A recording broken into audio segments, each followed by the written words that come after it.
make chaos theory guarantees that we'll play like lightning shots, sounding like thunder. For every time in the face that it hits us, we're faster. Well, they should know by now. They see the world keeps trying to shake us. It only waits us. The pendulum swings. The pendulum swings. It's in a beautiful darkness. Only another. It's full steam ahead. Full steam ahead. All about the Betty Express. Misdirected from the start. It's a runaway train. I come a freight train. I come a freight train. In a beautiful darkness, the Betty Express. In a beautiful Well, good evening, everyone. It is Mo After Dark. It is, after evening time. I have not turned into baked potato. Now, I did speed run day one of this, which we'll be trying to get through tonight. And we do have opening statements. We do have quite a bit of breaks. And for witnesses for today, it looks like we have her first grade teacher, Athena's first grade teacher, her stepmother, and then we have the town sheriff. And I do not have vertical on tonight because, I just didn't wanna fiddle with it. I do have rumble on, so if you want or you need to go, uncensored, we will have that available for you guys, and puppy and kitten breaks as we need them. I will say, having speed run through this particular day, it's not as bad. Now, it does look like, so this was yesterday. It does look like today, uh, there is body cam footage and things like that, and then the interview. So I've been speed running because the state has been very clear that they are going to be playing, the audio of, uh, the incident.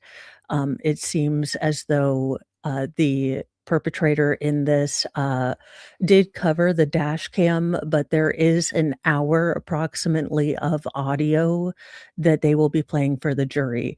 Now, since he has pled, the state has basically said that they are going to proceed and put forward the trial that they would basically have been putting on, despite him pleading guilty. But all the information that the jury is now going to see isn't going to be going towards guilt or innocence. It is going to be for crime or for punishment. Basically, he's either looking at life without parole or the death penalty.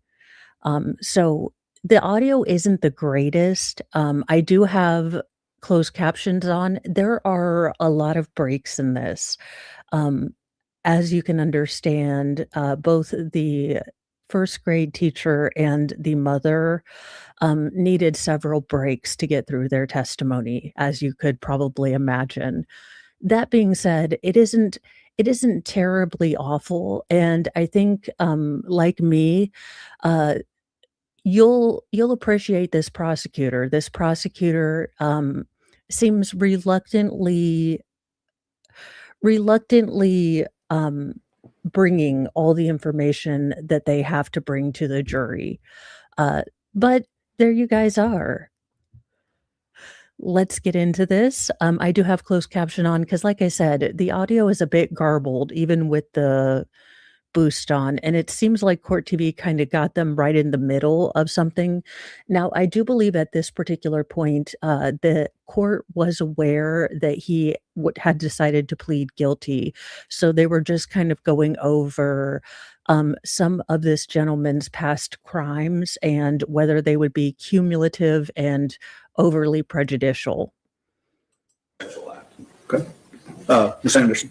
And Judge, for the purposes of this section, I'm just going to focus on things related to the sexual activities. That's fine. Okay. So I'm not waiving any objections to any of the other. Also, in heads up, yes, unfortunately, in addition to taking her life, there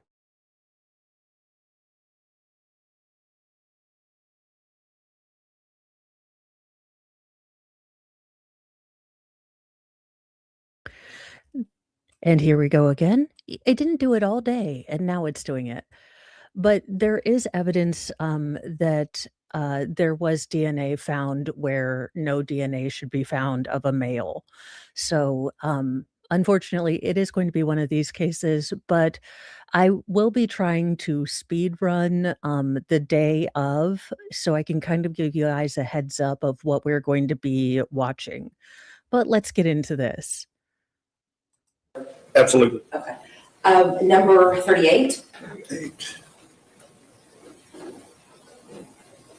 Same response, Mr. Berry? Yes, sir, Your Honor. Number 42. You know what? I'm going to grant your objection on 38.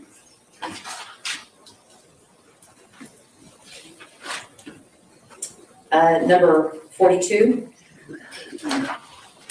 I was wondering if there was a system moving in. My feet are swollen and my inclination is to skip out on taxes tomorrow, but I have to Mo Fashion over here. I have printed none of my receipts for the entire year, so I will be doing that tomorrow morning instead of my stream. Like the perennial kid right before the science fair, I have done none of my tax printing. So that is what I will be doing hysterically tomorrow.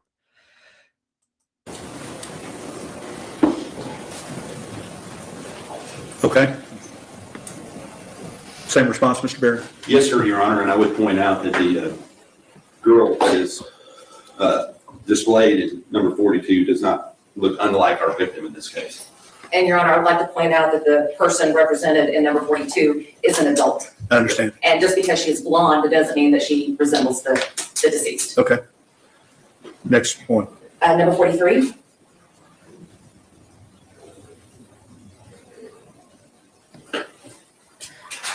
We are going to skip ahead on this. I'm just going to give you kind of a rundown. They basically are going through all of the kind of demonstratives that they were going to show during opening. Now, the defense is going to argue that bringing in any of his previous crimes or having some of the pictures on display that the state wanted to use would be considered prejudicial. Now, another thing that the defense did bring in, and we will go ahead and do a puppy kitten break after the defense complains about one thing, because this just irritated the snot out of me. Good morning, everyone, make a seat.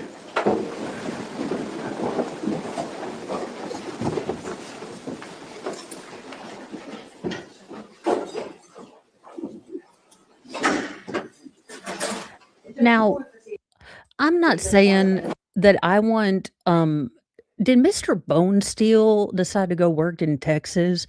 But I would like to, before the end of this trial, to see this man take a flying leap onto the defendant, allegedly in Minecraft. Okay. And that is, looking at the composition of the gallery, I would say about 80% of the people in the gallery are wearing pink. And Okay, this is where the defense really lost me, because I kind of dig the Bonnie Raitt hair thing, but she got really upset that people are wearing pink either in their hair or on their body as a sign of respect or honor or remembrance for Athena. And starting off a trial like this, basically making your defendant the victim for people honoring the little girl that he murdered, just ick. So we're starting with a puppy kitten break because I am done already. So let's take a breath. And yes, Anima Rumpure, this is the FedEx guy. That's why I decided to do this at night. I might not be able to do it every night, but this is a trial that needs all the curse words. So let's get a puppy kitten break because he's crying because they're wearing pink. When the world feels like a dumpster dive and humans forget how to thrive, take a break, just you and me, with a puppy and kitten, wild and free. Paws and purrs, let's drift away to a land where tails wag and play. No more noise, just gentle muse in our furry four-legged cruise.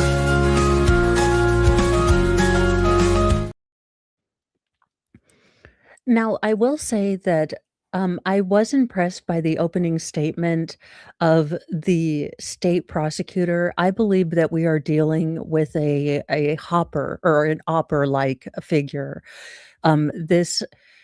This state prosecutor seems to be very reluctant to want to have to show the jury what he's going to have to show them. And you can see that he's telling them to buckle up. He's telling them it's going to be rough. So I was giving you guys a bit of a preview. We are going to be listening to testimony from her first grade teacher, her stepmother, and then the sheriff tonight. We might get to the FBI agent. Um, I think his defense was making sure that the people in the gallery were not going to affect the opinions of the jury. I guess she's just putting it on record. If he does get found guilty and given the death penalty, he is going to be found guilty. He has pled guilty. But if he is given the death penalty, it will automatically go up for appeal. And I'm sure she's just putting this on the record. Pink is the signature color of the decedent, in this case, Athena Strand. And they have been asked repeatedly over the last 3 years to do pink outs, wear pink in support of Athena. And so we just want the record to reflect the number of people that are here in the gallery that are wearing pink, just in case it becomes an issue later on. I don't see anything in the clothing that indicates any type of advocating for a certain position or anything like that. So Tell him, Judge, wear pink. I'm gonna wear pink tomorrow, and I don't even really like pink. Yeah, tell again, what's the quickest way to get an American to do something? Tell him not to do it. I'm gonna look like Blush and Bashful. I am gonna look like Steel Magnolias, Blush and Bashful. your notice is noted. Are we ready for the jury? Ready, Your Honor. You ready? Yes, Your Honor. All right, let's go to work. Hey, Judge. Look at all that pink. All rise for the jury, please.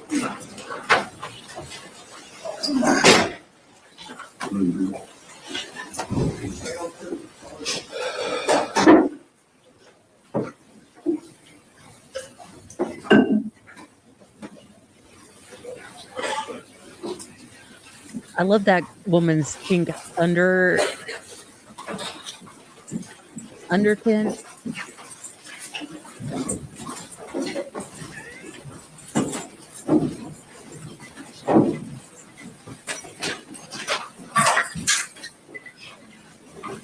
There's some nice looking beards.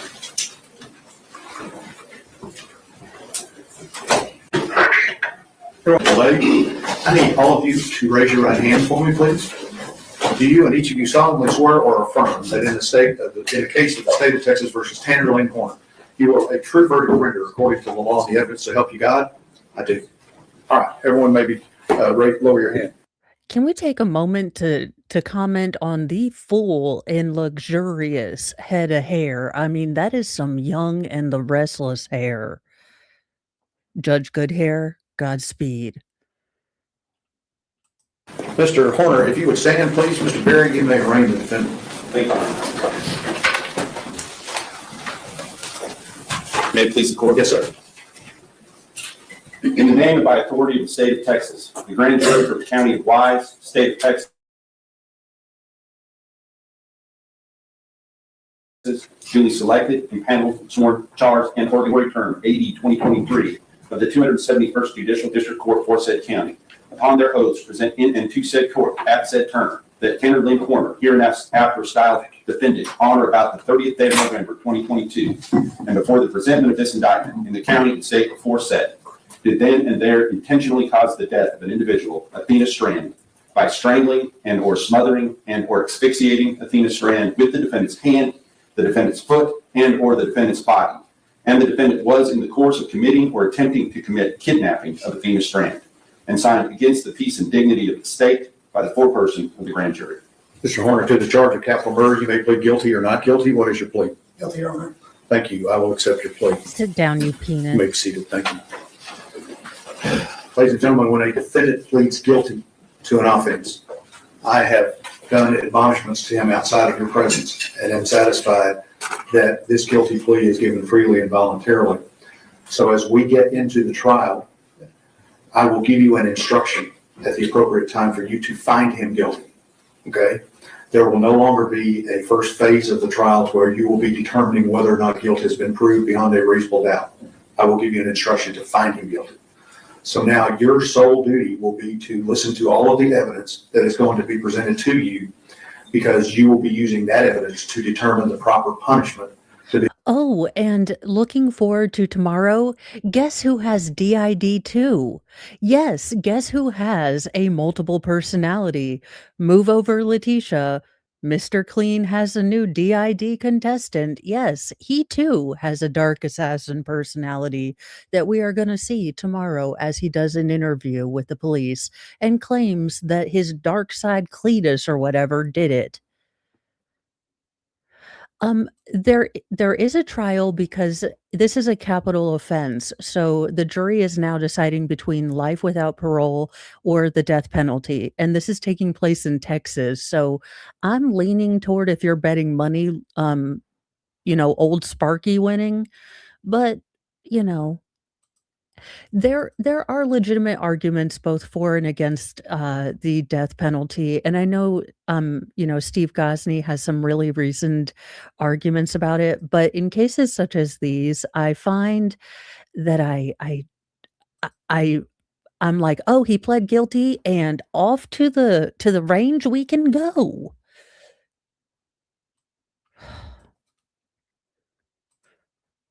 Be assessed. You will hear the evidence in the same manner, I anticipate, had Mr. Horner pled not guilty. You may use that evidence in your determination in answering the questions that we talked about to you in the individual jury selection interviews, okay? So I just wanted to let you know, you're going to hear the evidence, but you're only going to be dealing with punishment, all right? State wishes to make an opening statement. We do, Your Honor. Mr. Stanton, thank you. Now, I want you to pay attention to this state prosecutor. He does bring religion into this, which I normally am not a fan of, but there is just something folksy, old-time sheriff, you know, a solemn man standing against evil. I don't know, there's something so completely tone perfect about this man bringing justice to this monster that I don't know, but it's almost as though, he was the perfect, at least in my opinion, for this opening statement. Um, he just seems like the right prosecutor for this case. And he's gonna be really honest. This is gonna be a rough case, guys.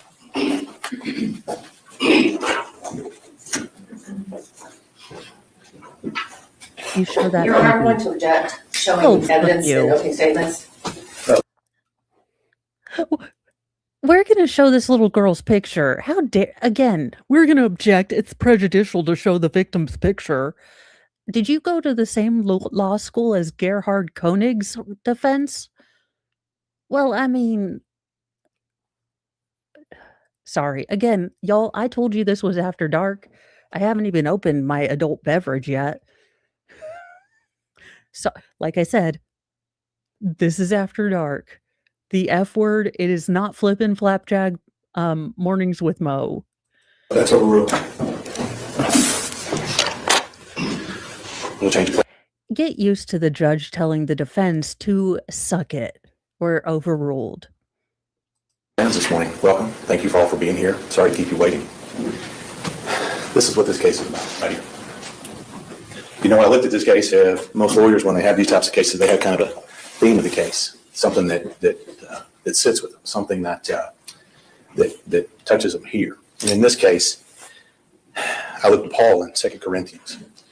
He said, Satan masquerades as an angel of light. And that's what we have here. Let me tell you a little bit about what you're going to see today, what you're going to see over the next few weeks. We're going to present all the same evidence that you would have seen before in guilt, but that's going to expand it to include the punishment evidence as well. So you're going to get it all in one package, okay? Let me tell you how this is going to begin. What we're going to start with first is we're going to introduce you to Athena. which is the most important thing, and that's the reason why we're here. So let me give you a little evidence here. Athena's last day. She was in school. She was in Miss Thompson's first grade class. She had a rough day that day, and you'll hear Miss Thompson talk about that. She's strong-willed, very precocious. She's 7. Miss Thompson's going to talk to you a little bit about that last day and tell you what went on and why that's important. You've heard that name over and over, Athena Strand. Born May 23rd, 2015. It's sad that we have to talk about a child in the past tense, who she was, what she liked, who were her friends, who were her parents. It's sad that we have to have this discussion, but that's the evidence that we have to bring you. That's the evidence that's important.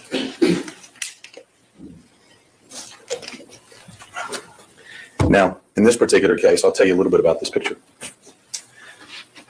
Athena had just gotten back from spending some time at her mom's house in Oklahoma. 4 days before she was murdered is when that picture was taken by her mother.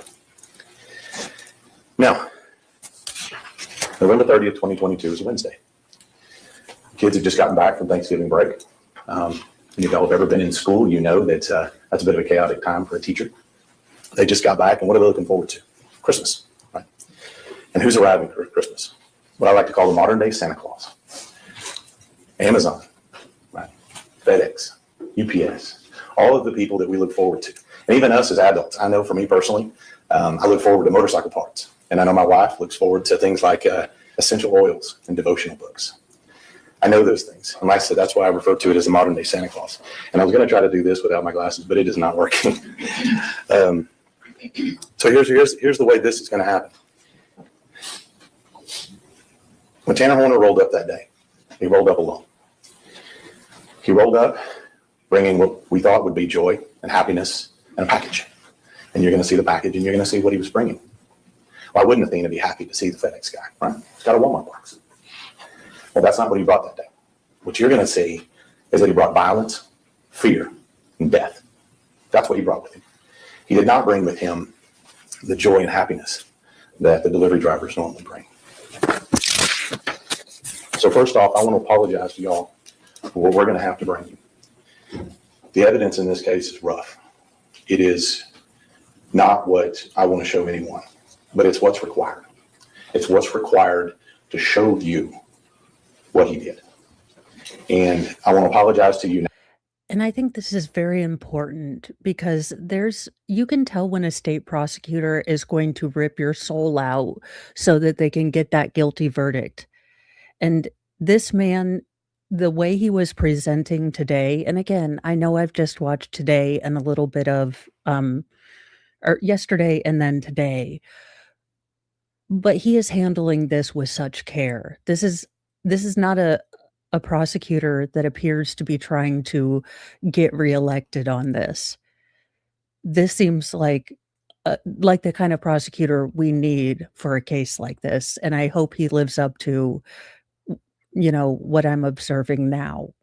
We're going to do our very best to limit it, to provide you what you need, but I'm the kind of DA, I'm going to bring you all the evidence, okay? And I feel like it's important you know the complete story. Now, we know a little bit now about Athena, and you're going to hear about her. What about Tanner Horner? Tanner Horner shows up, delivers package, leaves with Athena. Now, I'm going to put you as close as you can be without actually being there that day. We have video of it, and we're going to show it to you. Now, you may be thinking, wow, maybe we have video of the whole thing. Nope. Somebody covered up the camera because they don't want you to see. Guess what? Audio is still running, and you're going to hear it. You're going to hear what a 250-pound man can do to a 67-pound. Now, on that note, we might not be able to stay day to day because I am going to try to watch the stuff and be able to tell you when that particular evidence is coming in. from what I've been told, and I think it's going to come up, there is an hour of audio of this particular incident. And while we can't see the video of all of this incident, the jury's going to be able to hear it. So I am trying to, watch it and give you guys a heads up, since we'll be speed running it in the evenings. But do be aware that this is going to be an awful rough trial. And if you can't watch, if you need to step away, please do. I don't ever want to view just to get a view. I would much rather you be okay. This is going to be a rough trial. Bound child. And when I say it's horrible, I mean it. I've been doing this 25 years, and I promise you, buckle up. Now, the important part of this is, what's the truth? It's time to get to the truth. The only truthful thing that Tanner Horner told law enforcement was that he killed her. The pattern and web of lies that he put together, it's going to be hard for y'all to keep up with. It is lie upon lie upon lie upon lie.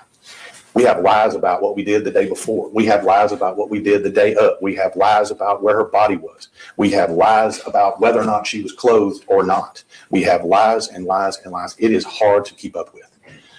The only thing he told the truth about was he killed her. So you're going to hear multiple stories. None of them are true. What's a story that was told in the beginning? That he hit her with a truck. That he somehow freaked out because he thought he was going to lose his job or she was going to tell on him. He picked her up, still freaked out, and killed her. That is an absolute lie. There is no truth to that.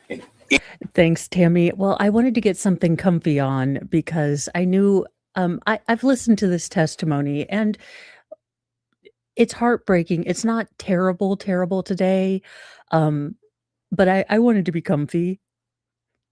Any form of fashion. None. Zero, zip, not a nutshell. No truth to that whatsoever. In fact, the first words out of Tanner Horner's mouth, whenever the ranger first encountered him, the ranger says, "Is she alive?"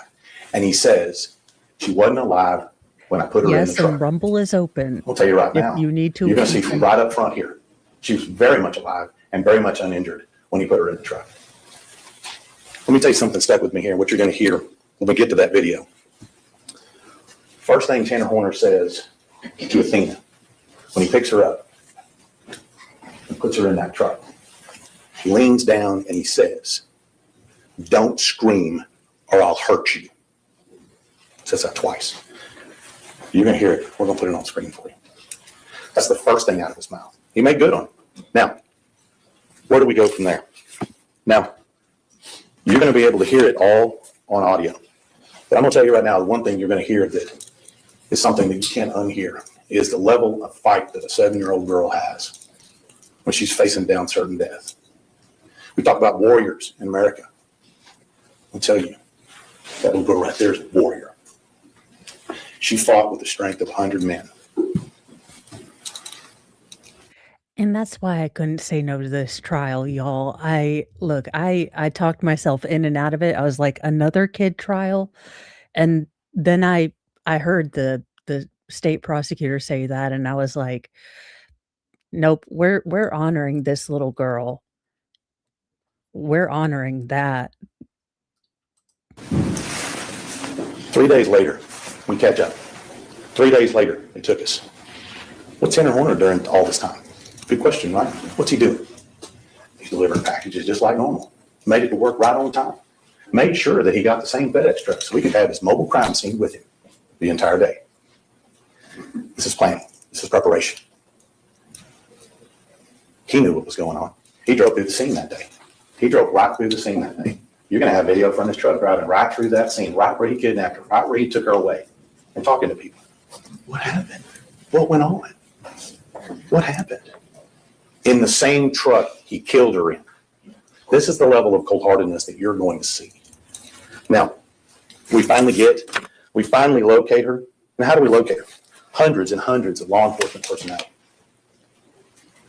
Canines, dogs, thermal imaging. The ranger had helicopters moving 24/7 looking for her, searching for her, all believing that they were going to find her alive.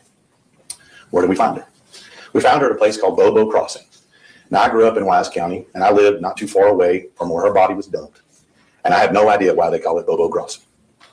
I haven't found anybody who knows why they call it Bobo Crossing, but that's what they call it. It's probably got a county road number, but nobody knows what it is. People just know what this is.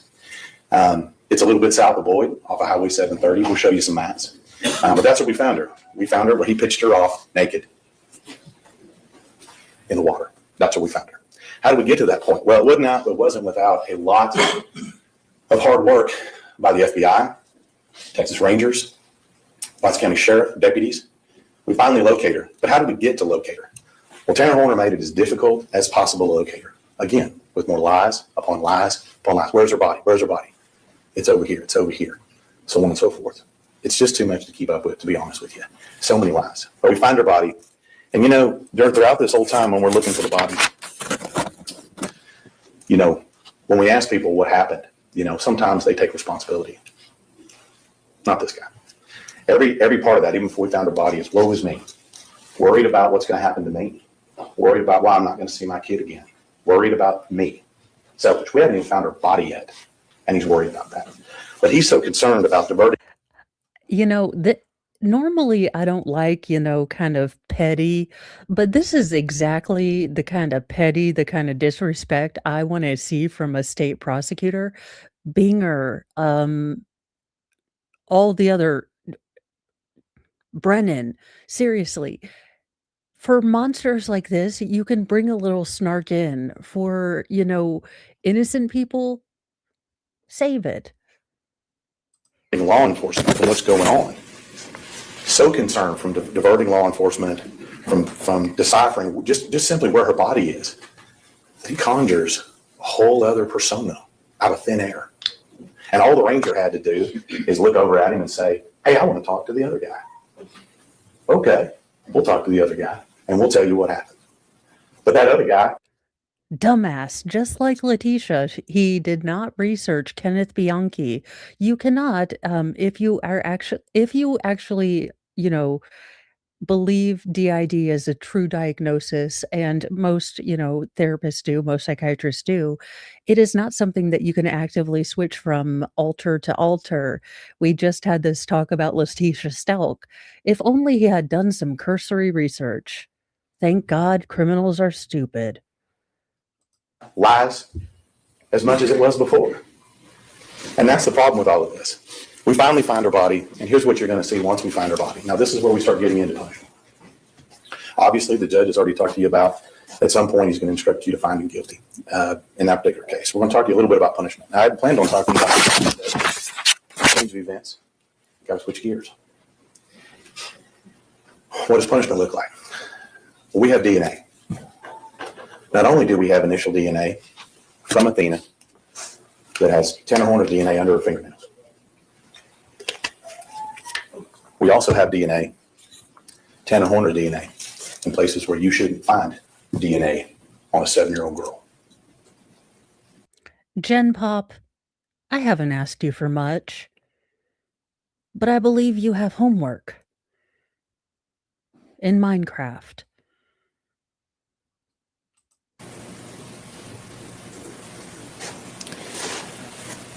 We're going to take you back in time. We're going to show you what Tanner Horner did to prepare for this, covering up the camera, setting this up. And he was there 24 hours before on the same road at a different house with a different girl. It looks eerily similar to what you're going to see on Athena's video the night before. Again, preparation, planning. Okay. So let's talk a little bit about what you may see in this particular case. We're going to show you the whole video, and we're going to show you how he did it, because I think that's important. It's an hour. It's not 5 minutes. It's an hour. And it's not just one time that he's trying to kill her. It's over and over and over again. You can hear the banging in the truck. You can hear the screams. This is what's coming. It didn't happen fast. And I will try to let you guys know when that particular audio is coming up. I will tell you that tomorrow, looking ahead at tomorrow, we are going to be getting Tanner's interview and then the body cam footage of him taking the police and authorities to her body. I haven't got much further than that. I do plan on trying to speed watch throughout the day so I can kind of give you guys a heads up of what's coming because that audio is going to be incredibly hard. And I'm glad that he's preparing them. This is so different from what the state prosecutors did in Uvalde. You can tell this prosecutor is trying to prepare. He is reluctantly trying to prepare the jury for this. There's a very big difference between prosecutors who want to tug on your heartstrings and then ones that are reluctantly bringing it to the jury. And Now, when it comes to punishment, you guys know there are two Yes, questions. please. Right? Future danger mitigation. We talked to them ad nauseum when you guys were doing Fort Iron. I'll submit to you that the level of violence that one person can inflict on a child is important. But you're also going to hear all about this individual. You're also going to hear about past and present. And I submit to you that you're also going to hear a bunch of stuff about how he's got some kind of life problems. He's got some kind of medical problems. He's got some kind of this. He's got some kind of that. I anticipate all of that coming up. I anticipate a long line of experts rolled up in here telling you just about how problematic this guy is. That's what's to be expected. It's all an excuse. Okay? It's all an excuse for somebody who's done this. So I submit to you, when we get to that, it's going to take a little bit. We're going to try to streamline it as much as we can. Okay? But it's important. And I'll leave you with this. When we talk to people about Athena, I told you in the beginning we have to talk about her in the past tense, which is very sad. Remember why we have to talk about it in the past tense. Today, we're about a month away, a little more than a month away from Athena's birthday. She would have been 11. Would have been 11. She would have been looking forward to summertime. She would have been in the 4th grade. Gail, I am not sure. I honestly wasn't aware that this was going to trial this quickly. I hadn't been keeping up with this. So I am not sure if he was unaware that it recorded audio as well, or if he thought he had covered the entire camera, and I am not sure. Or he's just a moron. Now, the defense, he does a wonderful, the state prosecutor does a wonderful job. The defense irritated the hell out of me. Keywords would. It's in the past tense, and we know why. We're ready to present this case to you. We appreciate you being here. Thank you. Judge. Also, a prosecutor that doesn't take 27 years to start a trial. It was eloquent, it was short, it was snarky where it needed to be, and this is the kind of personality I want on a child case. Someone who's not eager to break my heart, but who is just as heartbroken about it as me, but professional and can get it across the line.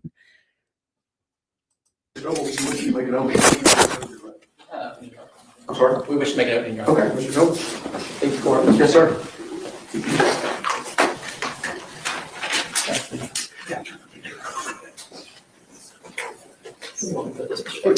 Sarah, you leave it on the easel.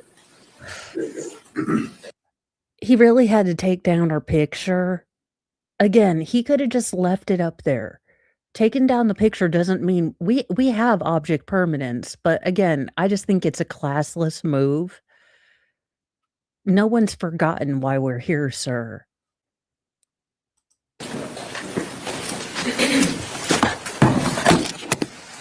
Morning. About this time last year, in the NBA playoffs, there was a player named Tyrese Halliburton. And he played for the Indiana Pacers, and they were ranked like 4th in the league, something like that. But he led that team to the finals. It's the best team in the league, the Oklahoma City Thunder.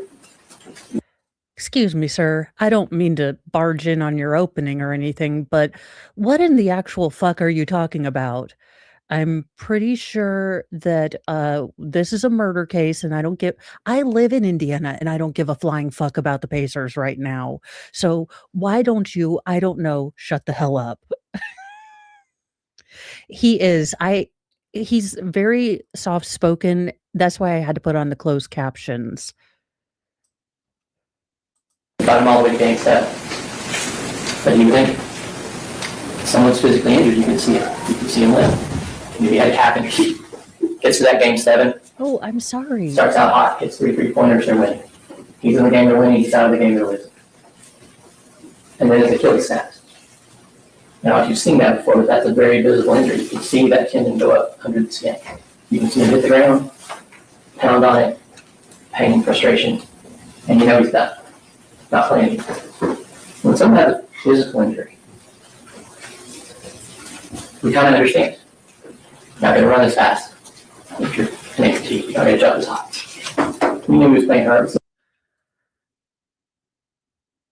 So, wait, I'm confused. Are you telling me that if you're an amputee, you might not be a great jumper?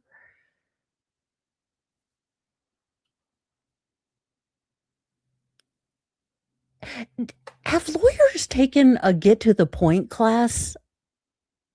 I mean, between the defense in the Koenig case and this guy, we've talked about a whole lot of nothing. Still wanted to play through it. Still wanted to win, right? Once that snaps, you know he's done. He's not going to play anymore. But I can say we understand. If you wanted him to win, you're still not happy about it. When someone's brain is what's injured, you don't see it. It's not visible at a glance. We don't treat it the same. We want people to push through it. We want them to be okay. We're talking about a developmental issue, a mental illness, brain damage. Well, you should not worry about it. Everybody's sad sometimes. You got strength. You just use your strength to make up for the deficit. Wait, did he just say everyone's fat sometimes? I can't y'all, this is why I had closed captions on. I could not understand this man. And look, I haven't even had 3 sips of my adult beverage, and I was sober when I was waiting for my children in the school line trying to understand this man. You should not worry about it. Everybody's sad sometimes. You got strength. You just use your strength to make up for the deficit. A bone that's 99% unbroken is still a broken bone. It's not going to support the weight. It's not going to do the job.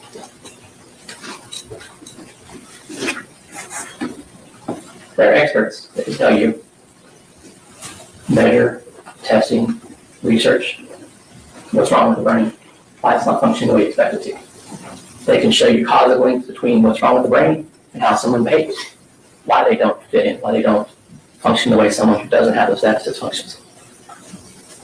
But do we really need that? It's not true that we don't know when something's wrong with someone.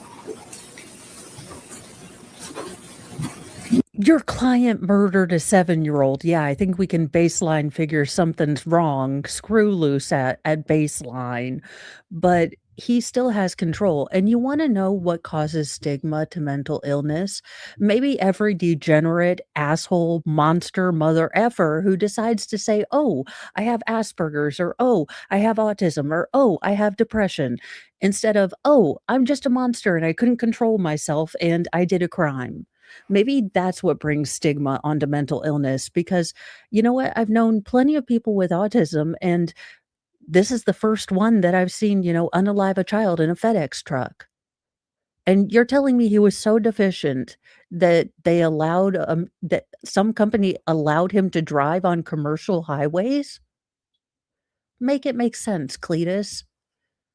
You know that someone ain't right. They don't pick up on the social cues. They can't solve the problems they should be able to solve with the intelligence they have. They can't put themselves in someone else's shoes the way everyone else does. The way you have.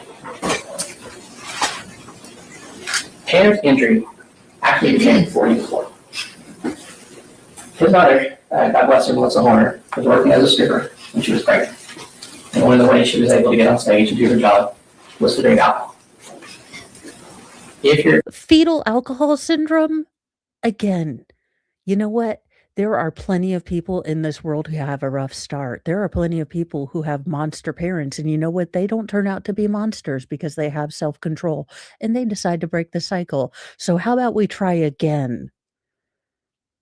exposed to alcohol prenatally before you're born, it doesn't have to be a lot. It can be in the first trimester. We know now that if it's just in the wrong days of gestation, it will cause permanent injuries. Now, Melissa continued throughout Tanner's life to this day to have issues with substance abuse with the law. So she was not there for him a lot, in and out of her care. His dad, unfortunately, had similar issues, more legal, more substance abuse, and he wasn't very much either. So he was raised by Jackie Harbison. Jackie is a wonderful grandmother, and she's done the best she can with him. She had him tested at a young age, and the school determined he had Asperger's, which is now considered a form of autism spectrum disorder. Now, autism ranges from just some mild bursts. Autism doesn't equal violence. Again, you want to stop the stigma, stop making it an excuse for every defendant you see. Autism means you don't pick up on basic social cues. It doesn't make you a PDF file. So how about you, again, try again. You want to add stigma to mental illness, link it to violence. Mental health has been a stigma because there were links between mental, lunatics and aggression. In the old days, that's why they had Bellevue. That's why they had, Lockmore Hospital. They had all of these things. Again, you want to put a stigma on it, keep making it an excuse. Some social issues, things like that, all of it, being able to function. That's why they call it a spectrum. Tanner received services throughout his school life, so he was 18. Autism is one of those things, though, that you're taught skills to deal with. It doesn't go away. It's not something you outgrow. A lot of people, as they get to adulthood, have learned skills and are able to. You're going to hear evidence about Tanner's autism. Tanner, unfortunately, has also suffered various mental illnesses throughout his life, been diagnosed, he's received treatment for, and some of those. Okay, y'all, I know I'm supposed to be a Christian, and I know I'm supposed to give a rat's ass about this motherfucker's struggles and trials, but he killed a little girl. I really don't care. I really, really, really don't give a rat's ass if his puppy, left him with his mom and his wife and his trailer and his dog, and Merle Haggard left him on the same day. I really don't care. Are ongoing. We will hear about those and what issues he has there. And finally, you will hear evidence that Tanner, at some point, presumably during his developmental years, was exposed to a massive amount of lead. Testing shows that he has 24 times. Fuck you, I'm from Indiana. We were exposed to high fructose corn syrup and God only knows what else.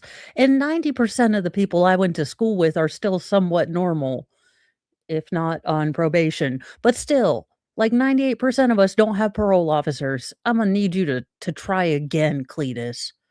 The amount of lead that a person his age should have in his bones.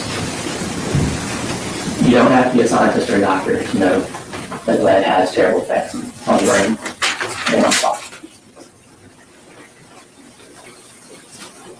Why does this matter? Well, remember back in the beginning when we were in the group, the judge told you, the state told you, the defense told you how important the presumption of innocence is. How important the state's burden of proof is. You have to prove guilt beyond a reasonable doubt. One and done. He admitted to it. Tanner has done what he can today, not pleading guilty. Accepting that he's going to spend the rest of his life. It's the bare fucking minimum. Are you kidding me? He's done all he could. He pled guilty. He is a saint. Well, then tell Lead Paint he better just say, I'd like the death penalty, and then let us get done with this. In prison. Now, understand, I have a different perspective on this because I've represented a lot of defendants who won't do that. The evidence is overwhelming. The state said it's terrible. I hate that we all have to sit there today. But all across America today, there are defendants that are relying on that presumption of innocence and that burden of proof. Baby Huey, he doesn't have presumption of innocence. He's pled guilty. I'm going to need you to stay on the same page as the rest of us who are watching the trial. In their cases, to try to get a non-guilty verdict, no matter how the evidence is stacked against them. If you even heard of that group, 1 year that we did, the state suggested we might try to get a non-capital verdict in this case, unless we exclude it. We're not doing any of that. So where does that lead? We've already talked about it. That's why we spent the time in individual board hour going over everything. You've taken that oath now, that second oath you talked about, to follow the law. And the law in Texas never requires death penalty. The law. But Texas does enjoy the death penalty. It never requires it, but, you know, they'll never say no to old Sparky. I mean, honestly, the fact that he has pled guilty is the reason I took this case. So at bottom line, we know that he will never be out in public again. Do I foresee him getting life without parole? No, I do not. I think after that audio plays, we will all be asking for a turn on the switch, allegedly in Minecraft. Now, for those of you that are members, video with chapters 2 and 3 of Small Sacrifices is up, and I have learned how to pronounce Willamette. So Texas is always satisfied with life without parole. Objection, argument, Your Honor. Overruled. Life without parole is a terrible punishment. You are being asked to use your personal moral judgment to apply that specialty number 1 to the evidence that you do here. It's going to take a while, but we from both sides. But remember, that's Pulley-a-pup? No idea. Not without one of those phonetic things. whether there's a probability that the defendant will commit criminal acts of violence that constitute a continuing threat to society. We believe when you heard the evidence, you realize that the type of damage that Tanner had to his brain actually makes him Shell up. a good candidate for structure and rules. It's probably what he's always needed. And when he goes to prison, he will be under threat. He will not be the one threatening you. If you find beyond a reasonable doubt. Wait, keep talking about the threats he'll be under. Talk threats to me, sir. If he is a continuing threat to society, then you'll use your personal moral judgment to consider that second question. Whether or not there's a sufficient mitigating circumstance or circumstances to warrant the life sentence instead of death sentence. We talked about that already too. Whether there's sufficient mitigating circumstance from the evidence to whatever you find sufficient to justify a life sentence. Remember, you don't have to agree on why he isn't a continuing threat to society, and you don't have to agree on what are mitigating circumstances. When you do see this evidence, the break is obvious. The only way to ignore that damage came, and that break came from the damage that was already there. It's just like a Halliburton, if you ignore that his cap was already injured. That's how it plays in snaps. You still expecting him to push through and win. You still expect Tanner. No, I used to work with adults with developmental disabilities on much more severe than slight Asperger's, fetal alcohol syndrome, and lead paint exposure. The fact that Amazon was willing to, allow him to drive a truck means that he probably was functional enough to get a driver's license, to graduate high school. Most employers need either a high school certificate or a GED.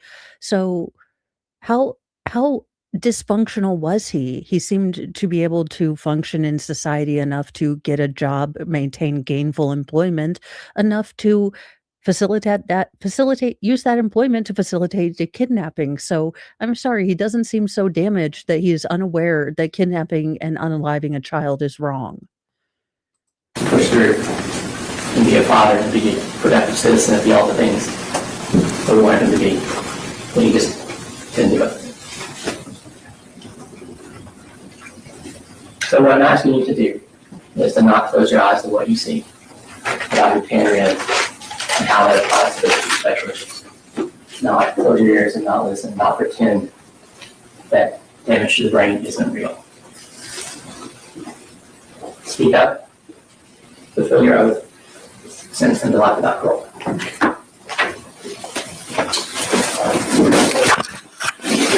Lindsey Thompson. Lindsey Thompson. Now, I will say that the first witness is the kindergarten teacher, or not her first grade teacher, and for the students who have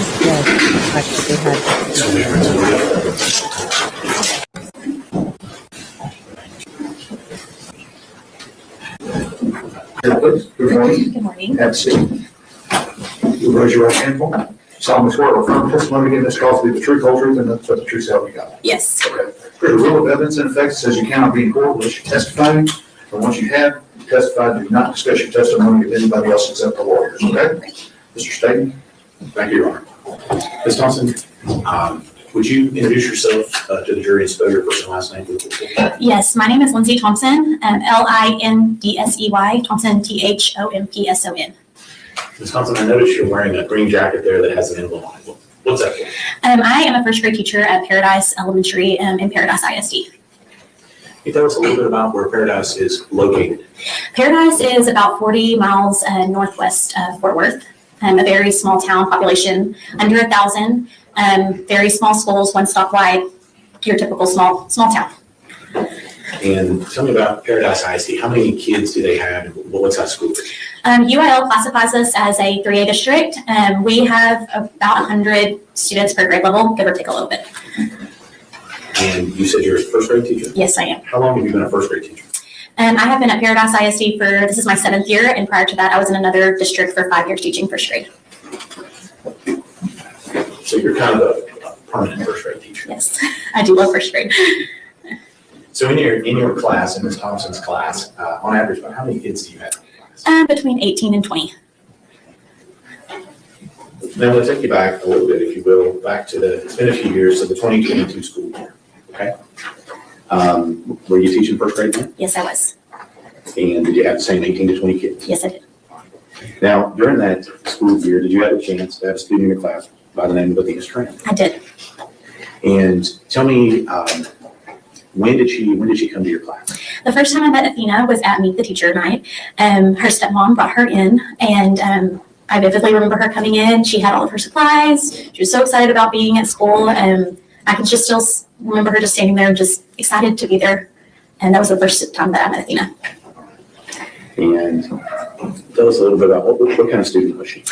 I adored Athena. She was so much fun. She was a free spirit. She loved drawing. She loved to write. She loved to color.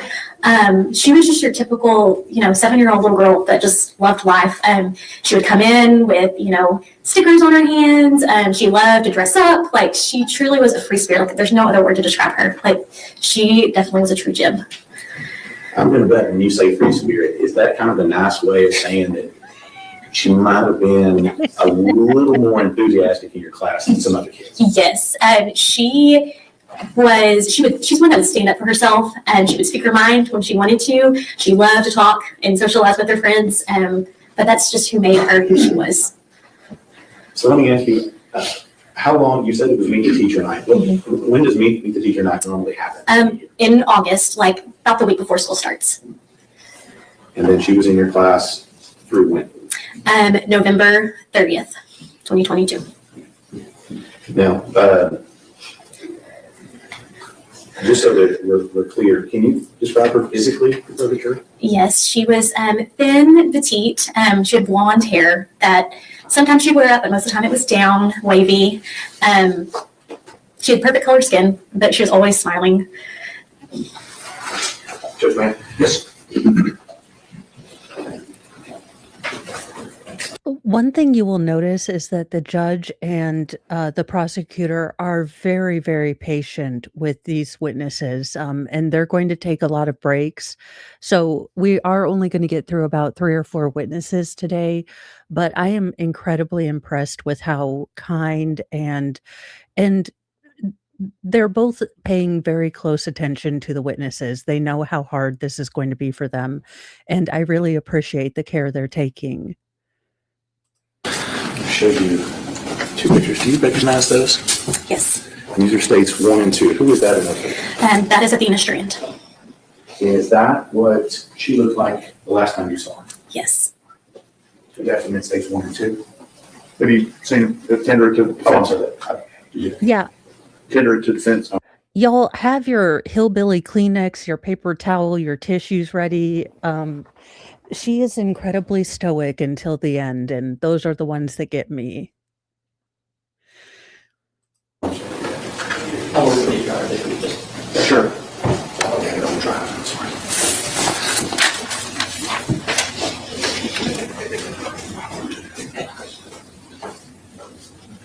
Okay. States exhibits 1 and 2 are exempt. We published 1 and 2? Yes.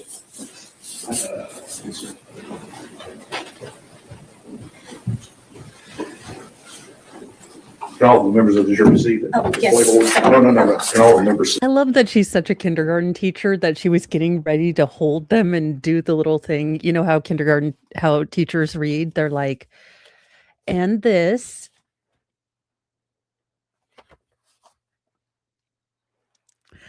You could tell she's such a teacher. And look at that face. Goodness gracious. If the kiddos in her class had to go through this is the best teacher they could have had. And I think you guys will agree at the end of her testimony. See the whiteboard? Okay. All right, well, the computer figures itself out. We'll talk about that in a second. All right. Let me go. They do experience technical issues. Let me ask you, let me take you to November of 2022 in any given school year. What is going on in November of 22 in any given school year in Ms. Thompson's first grade class? Well, at the end of November, we are getting ready for Christmas, so it's a little bit chaotic, but everyone is super excited about Christmas coming, so we're doing Christmas crafts, writing Santa letters, just all the fun things that bring magic to first graders back at school. You said that's at the end, right? Do you have some type of Thanksgiving break in the middle? We do, yes. And so let me take you to November of 2022. Do you remember when Thanksgiving break was that year? It would have been the week before November 30th. Okay. So let's talk about a couple of things. Thanksgiving break, obviously good for students and teachers, right? Mm-hmm. Let me ask you, what is it like when kids come back from that Thanksgiving break? It's a little bit chaotic, just because they know Christmas is coming. So they're just super excited. And so we, do lots of different activities to keep them engaged and still, ready to learn. Yes. You said that after Thanksgiving break is we start looking towards Christmas. Is that right? Yes. I'm going to ask you about another time during school, and it's something that is commonly called Red Ribbon Week. Are you familiar with that? Yes, I am. Tell us what Red Ribbon Week is. Red Ribbon Week is a week where it usually falls around Halloween, but we focus on making good choices, whether it be who we interact with, things we put in our body. It's around Halloween, so we talk a lot about, the candy that you have in your basket, make sure that your parent checks that before, but it's really just about safety and being aware of your surroundings and teaching kids that. I'm going to show you States Exhibit 2.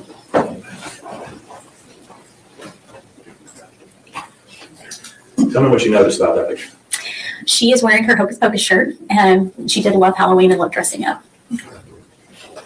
So was Athena in your class after you come back from Thanksgiving break She was. and doing those activities you talked about? Yes. And was she there during Red Ribbon Week then? Yes, she was. Right. Show you what we want. States Exhibit 4. Do you recognize that? Yes, I do. And what is that? That is a journal entry from Athena's journal. And how do you know that's from Athena's journal? The following day after she was found, I looked in her journal at school, and this was the last entry in her journal. And you recognize that as her journal? Yes, it is. Just read out the next state's forward.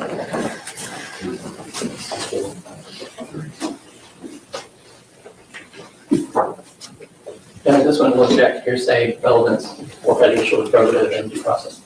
Objections overruled. State's Exhibit 4 is admitted. Now, what the defense is objecting to is the last journal entry. I believe they were given a writing or a prompt to talk about body or not body safety, stranger danger. So I believe that the writing was something to do with stranger danger and paying attention, not going with strangers. So I believe that that is why the defense is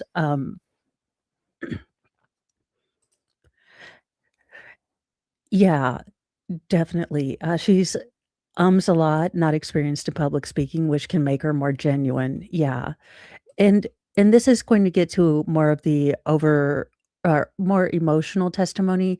The judge is not having the defense's kind of objections about these sort of picky things. Ms. Thompson, you said something about you knew when exactly did you notice this in the journal? When exactly was that? It would have been on December 1st, 2022. And we know Athena was murdered on November 30th. Yes. What day was that you found that? It was Saturday, December. Slidey Pie, this is the case out of Texas. It was a very big case in 2022, November 30th. A FedEx driver abducted a little girl in Texas, and unfortunately they found her body. He was supposed to be starting trial today. He has pled guilty, so basically the trial is going forward, but the jury will now be deciding whether he is going to be getting capital punishment or life without parole. So basically, the trial is going to be pretty much the same as what we would have gotten if they were still adjudicating innocence or guilt. But now the jury is going to be getting all this information with only considering whether the state has proved that this was, aggravated enough to the point that he deserves the ultimate punishment, or whether there are enough mitigating factors. The defense has brought up that he has Asperger's, fetal alcohol syndrome, and was exposed to lead paint. So it will be up to the jury to decide whether at the end of all of the evidence that this is going to be, his punishment. That being said, this is going to be an incredibly rough trial. They do not have video of the incident taking place, but they do have audio. There was a dash cam on the Amazon truck, and it did catch all of the audio, and they will be playing that for the jury. I am going to try to give you guys a heads up when that day comes. So we will be doing these at night as a speed run, and I will try to be watching a speed run, or at least get a kind of a breakdown of all the witnesses. So we know what we're looking at, but this is going to be pretty rough. Do take breaks if you need to. If this is a trial that isn't going to be for you, that is totally okay. That's why I'm doing it at night. This is not going to be your mornings with Mo. This is the F word Mo, because it's after dark and this is a monster. First.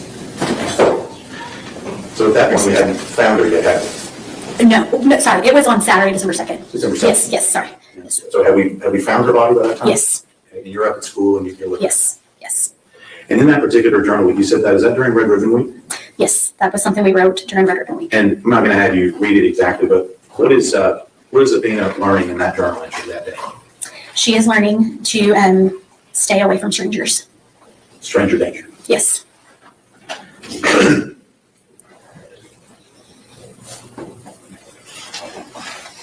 And as part of her schoolwork and stuff during that week in that journal entry, what's going on with it? What are the students learning about?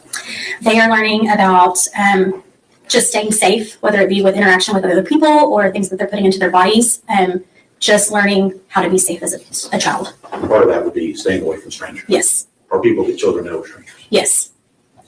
Now, I'm going to take you to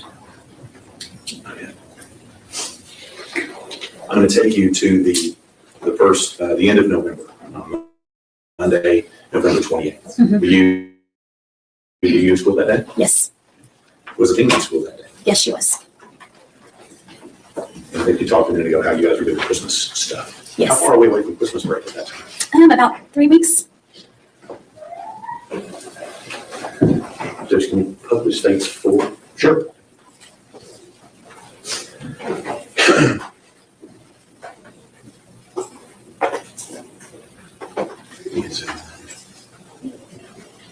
Is this what you were talking about before? Yes. October 27th, 2022. This week is Red Ribbon Week. Today I learned stay away from strangers and not take. It's her writing. Yes. And that was the last writing she had in your class. Yes. Let's talk a little bit about that last week. So Monday is the 28th, Yes. and I'm going to take you to that Wednesday, November 3rd. Was Dean also in your class that day? She was. Now, I'm going to ask you a couple of things here, and just to verify this. When we showed you States Exhibit 1, that picture of her, or States 2 in her Hocus Pocus, is that what she looked like on that day? Yes. And when I tell you, and I use the term mandatory reporter, do you know what that means? I do. What does that mean? That means as a teacher, I'm required to notify CPS if I have any concerns of neglect or harm. And I think it's very important that the state makes this point that this little girl was perfectly fine when she was at school. She was perfectly fine when she got home. She was perfectly fine in her yard. And in this particular case, when we see those pictures of Athena that you had, is that what she looked like? Yes. Did she have any bruises or other injuries on her No, back? she did not. No. And I didn't tell you this in the beginning, but she's taken all this stuff down. So when I ask a question, Okay. then you answer. Okay. Okay? I didn't mention that before. All right. So let's take you to that Wednesday. She's in your class, and anything go on that day that was unusual or out of the ordinary? No, I mean, it was a typical, middle of the week. Like I have talked about before, it was, right before Christmas. So everything was a little bit chaotic. As teachers, we have to really make sure our classroom management is strong during that time. Athena, that particular day, she was talking a lot and, just being a kid. And so I did have to write her binder that afternoon just to let, parents know that she did have a little bit of struggle that day. So a little bit of a rough day for Athena that day. Yes, yes. Let me show you what we marked as States 3. Can you tell me what that is? Yes, that is a writing that Athena did from the first week of school. We read a story about being a good listener, and then the students responded by how they can be a good listener. And is there a picture on that? Yes, there is. And did you take that picture? I did. Yes. And did you create this for their class? Yes. Should we have that's States 3?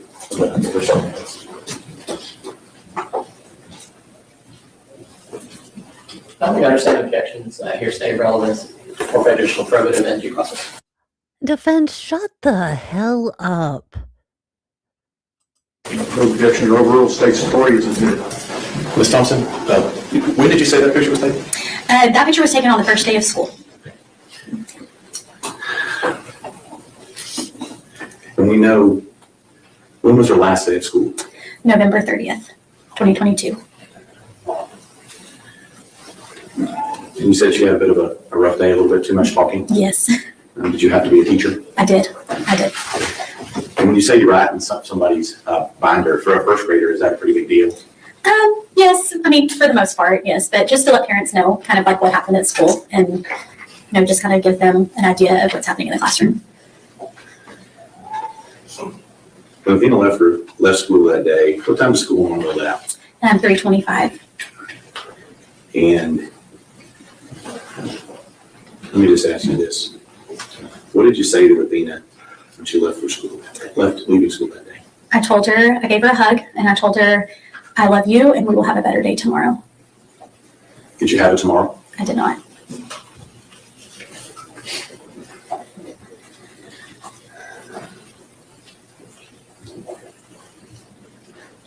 When's the next day back at school? It would have been Thursday. Athena's not in your class, is she? She's not.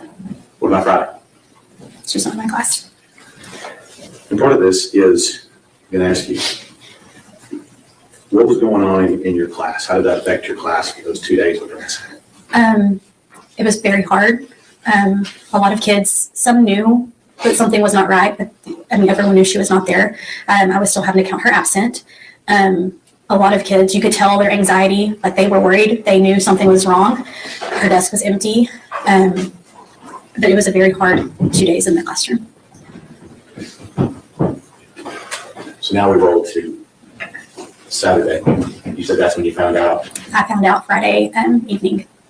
Friday evening on the 2nd. Mm-hmm. Did she know? Let's move forward to Monday. You go back to school Monday? Yes. How do you go back to school on Monday after that? Because I knew that the rest of my class needed their teacher. And thank God for that. Thank God you went in for those kids. And what she did for Athena and those children, like, I'm not ashamed. I teared up. If this had to happen to these children, thank God they had a teacher like this with them. And they needed someone to love them and support them and help them walk through this.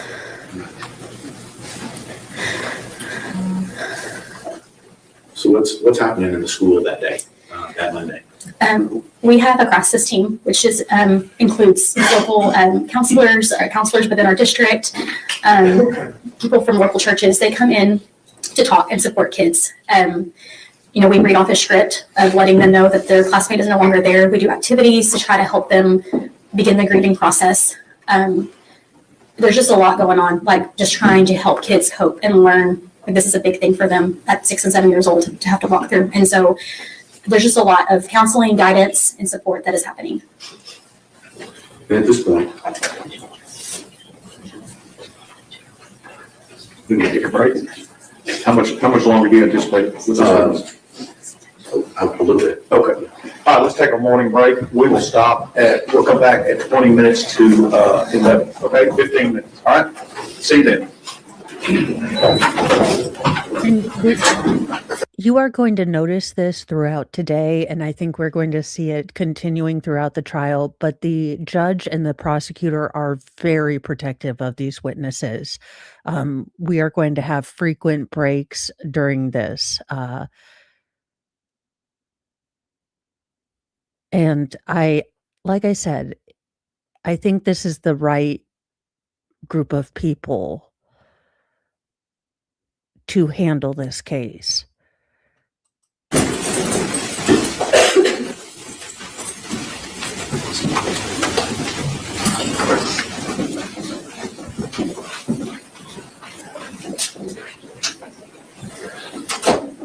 We are ready to proceed, Mr. Singh. Thank you, Ron.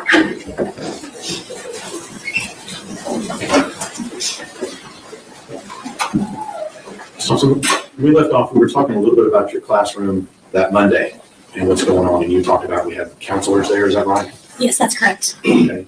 And what was going on with the kids in your classroom that day? They were very confused. As 6 and 7 year olds, they have a really hard time understanding the loss of a friend. We did a lot of grief groups. We read stories, just trying to help them start that grieving and healing process. And in this particular situation, are they aware of what had happened to her? Yes, they were. So they know that she was taken against her will and murdered. Yes, And these kids are how old? 6 and 7. Let's talk about you. You've been teaching how many years total now? This is my 12th year. And how does this affect you as a teacher? When I look at my life and career, I have before Athena and I have after, and it looks very different. How so? Every day I hug my kids as they walk out the door and tell them that they love them. But now every day when I do that, and for the rest of my teaching career, I have to think about what if they do not come back tomorrow. So we are now approaching 4 years out. Yes, yes, Is this still affecting those kids? yes. How so? There are several of those students who they are now in fourth grade, and there are several that are still having outside counselors. Several students that are afraid to sleep in their own bed, will not play in their front yard. Objection, Your Honor, here's that. So say, Can't talk about things that you've been told by other people. Yes, Would you say this has had a big effect on the kids? yes, Would you say that it's a lingering effect that's continued all the way to the fourth grade? yes. Last thing I'm going to talk with you about here is tell me about the mailbox.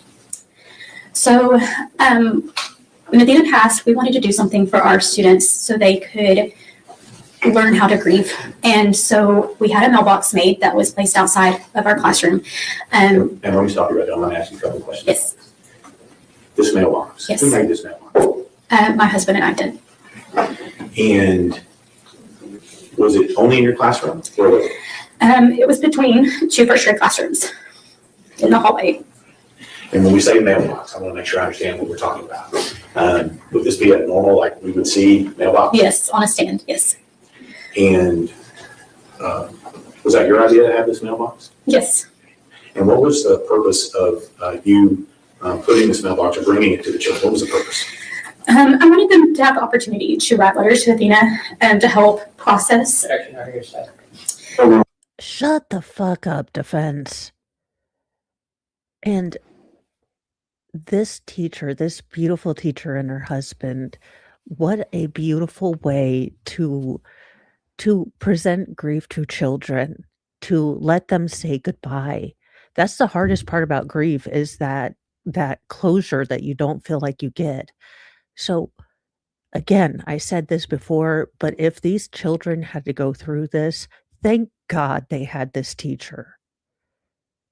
And I hope she has someone that is taking care of her as well. I hope her husband gives her a big hug at the end of today, and she can take a big old margarita. To help process, and they would write, draw pictures, whatever they were feeling, and they would place in that mailbox. And again, like I said, I'm not going to ask you what any of them said, so to speak. So you're saying the purpose was for these kids to be able to express themselves by writing or coloring and put in that mailbox. Yes. And so that mailbox, when did it arrive in between the two first grade classrooms? The day that we returned to school, so that Monday. And did you get some letters in it? A lot, from all grade levels. So did the mailbox stay there in your classroom? Where did it end up? We eventually moved it inside the classroom, but it began to get too much for the kids.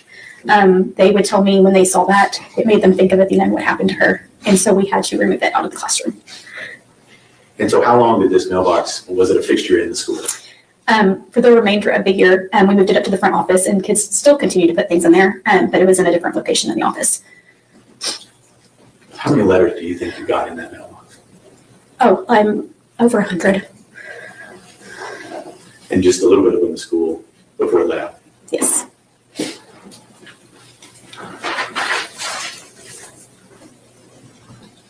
When we talk about you, you said that you've had some struggles as a teacher. Yes. Have you had any struggles as a person? Yes. Tell us about it. The kiddos, I guess, were writing letters to Athena saying goodbye and things like that in the mailbox. But again, what a very thoughtful thing to do. I have been through hours of therapy, trying to heal from this.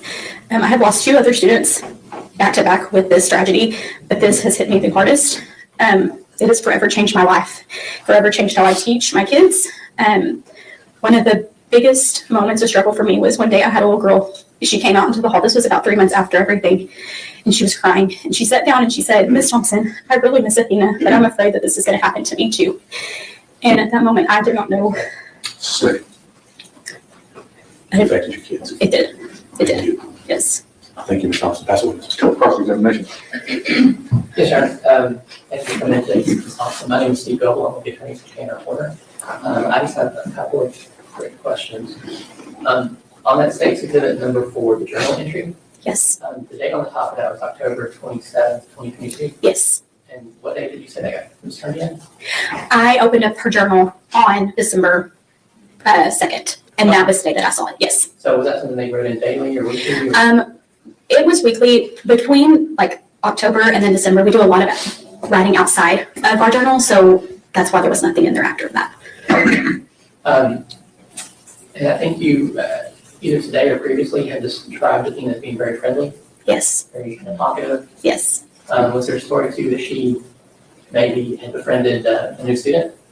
She had, Can yes. you tell us about that? We had a student that came in to our classroom, and he had some needs that needed to be met, and she opened her arms to him. She played with him on the playground. Like, she just had a big heart, and that's just who she was.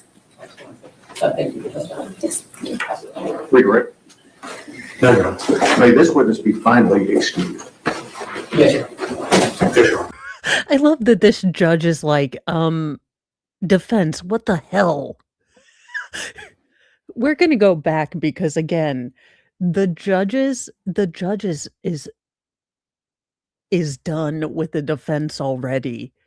May this witness be finally excused? Yes, sir. Yes, Your Honor. Thank you. The judge woke up and chose violence. I like this judge. Who do you have next? Elizabeth Ashley Strand. Elizabeth Strand. Now, this is going to be Athena's stepmother, so this is going to be another hard testimony.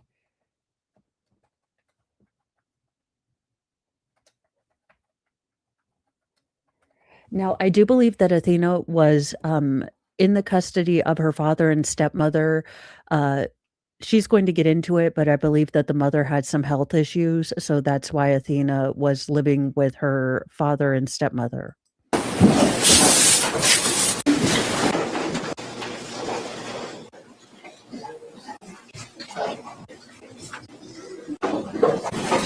You would raise your right hand for me. You solemnly swear or affirm testimony given this cause to be the truth, whole truth, and nothing but the truth, so help you God. Yes. Okay, give me a lower your hand. There's a rule of evidence is in effect, says you cannot be in court. Thus you're testifying what you have testified. Do not discuss your testimony with anybody else except the lawyers, okay? Yes. All right. Whose witnesses is Mr. Sadie? Yes, Your Honor. You're a little me today. Right, okay. Ma'am, your first name is Elizabeth. Is that the common spelling, Elizabeth? Yes, Okay. But you go by Ashley, is that right? yes. And how do you spell Ashley? ASHLEY. And as it applies to this case, your last name is Strand? Yes. And I'm going to take you right to this. I want to take you back to November of 22. Okay? Okay.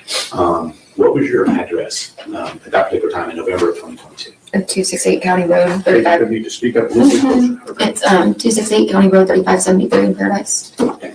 And just so you're aware, we want to make sure everybody can hear what you have to say. Yes. All right? You're kind of soft spoken, so you may have to pull that microphone up to you a little bit. You don't have my voice. Got it. All right. Let me just get a little information about that address. Where is that address located? In well, technically in Collingdale, but in Paradise. Okay. Those are towns, right? Yes. Okay. What county are they in? Wise County. Wise County. Okay. And so you said two towns. You said Paradise? Yes. And then you said Cottondale. Cottondale. Okay. And okay, tell us just a little bit about Paradise as a town. It's a very small town. One stoplight kind of town. Okay. Just a nice little quiet town. What about, you said the town of Cottondale? Yeah, it's inside of Paradise. Okay. Is it bigger or It's even smaller? smaller than Paradise is. I mean, there's a tiniest little church ever out there, so. Okay. So besides the tiniest little church ever, Mhm. that's the only thing that is in Cottondale. I mean, lots of nice, little properties and just, places where just, Let me help you with that. Is this small town country life, what you're telling me? yes, very much country life where, you let your kids go play and ride four-wheelers and stuff and.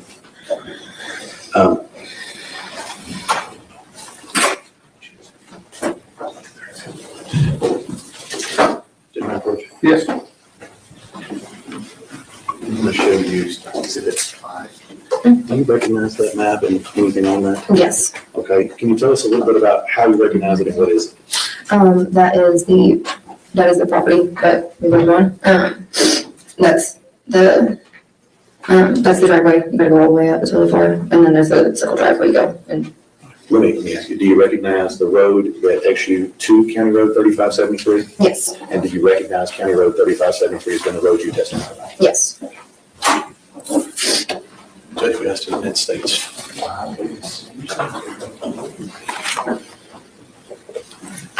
Objection. State's Exhibit 5 is admitted.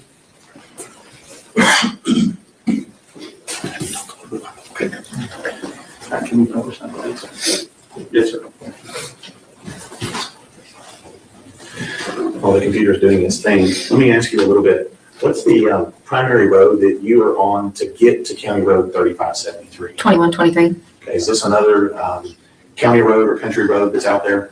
I mean, yeah, it's the main road that goes through Paradise. Okay. Well, I'll be honest. It's easier to see. Thank you. So on this map here, where is the 2123 on this map here that we're looking at on the board? I mean, it's at the bottom. Okay, so that road there that runs left and right across the bottom, that's 2123? Yes, And then where is County Road 3573 that you were talking about? right up there where it says Almond Road, but it also says 3573 if you go a little further. And is that the road you lived on? Yes, And so as we go down that road, where is your property location on that road? that first driveway that you can visibly see on the right-hand side. On the right, so right there where Mr. Berry's put here, is that right? I'm sorry? Right? Yep, right there. Okay. Mm-hmm. All right, so let's talk just a little bit about your address. You said it's closest, I guess, a real town would be Paradise? Yes, I mean, it's. Despite the fact that it only has one stoplight, that's the Yes. closest town. Okay. And you've got your house on here where you were living at the time, correct? Yes, And let's talk about the driveway. Is it a straight through turnaround? What are we talking about here? I mean, you gotta go all the way down and turn around, but you could just, you can see the circle where you go straight down, turn right around and head right out. All right. And do you know how many hundred feet it is from the road to your turnaround there? Oh, Lord, no. You don't have a concept on that distance? No. Okay. So now this particular picture here, has the property changed a little bit since you were living out there? Yes, And is the road arrangement about the same as what it was before? yes. And what's different? Well, there used to be a trailer right across, where you can see the carport Uh-huh. at the very end of the driveway. There used to be a trailer right there, right in front of that black roof right there. We'll talk to you about that in a second. Now on this particular property in 2022, was it just you living on the property? Who else lived there? It was me and my daughter and Athena, and then my, at the time, about 18-month, year and a half old, and Jacob. I'm gonna get all these people right. So you and Yes. Jacob, Me and Jacob. were you married to Jacob at that time? Yes, You said you have a daughter. yes. What's her name? Alice. And Athena, Yes, and you said you had a youngster. yes, Ursa. How old was yours at the time? She was about a year and a half. Busy mom. Yes. Now, let me ask you, on that piece of property, is it just y'all, y'all's family? When I say y'all's family, I mean your immediate family, or are there other people you're related to on the same property? Yes, and then it's us right there, and then my sister-in-law and her husband are right down the hill. Okay. And so on this piece of property, essentially, would you say two families? Yes, Your family with you, Jacob, Alice, Athena, little baby Ursa. yes, And then on the same piece of property, you had your brother and sister-in-law, their family. yes. And what about on that road? Are you familiar with your, let me strike that here, on this particular road, can you describe 3573 for the jury? I mean, it's a fairly decent sized cul-de-sac. We all have our little group messenger on there, so we all know each other fairly decently. When you say cul-de-sac, we also call it a dead-end road. Yes, And so it looks here like you live about halfway down that road, is that right? give or take, yes. Okay. I think we've already established, we're not going to ask you about distances, okay? Yes, thank you. So, but are you fairly familiar with who your neighbors are and where they live? Yes, And let me ask you, do you know the Huffman family? I do, yes. And who are they? Their kids are actually friends with my daughter. Okay. And where do they live in relation to where you are on here? At the very end of the cul-de-sac. Relevance? Sustained.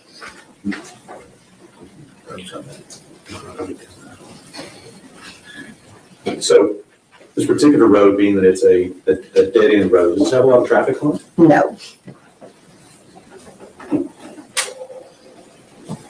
And we talked about your kids. Alice, is she older or younger than Athena? She's older. How old at the time back in 22 was Alice? She was 10. Okay. And Athena, how old was she back in 2022, November 2022? She was 7. And you said a little girl, so it was a year and a half. Is that right? Yes. Of the kids, I'm assuming that Alice and Athena went to school. Where did they go to school? At Paradise. And how did the two girls normally get to and from school? The bus. And let me take you back to November 30th, okay, of 2022. Yes.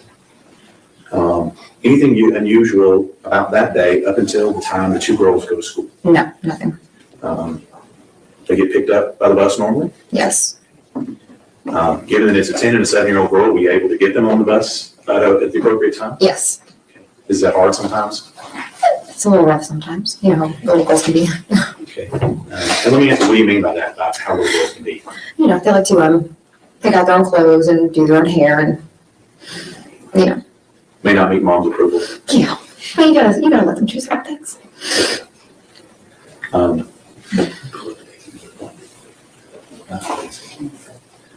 show you a picture that's already been admitted.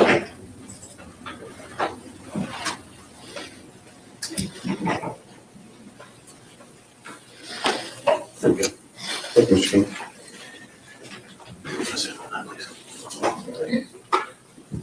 Do you recognize the girl in Tasty Tip 1? Yes. And who is that? That's Athena.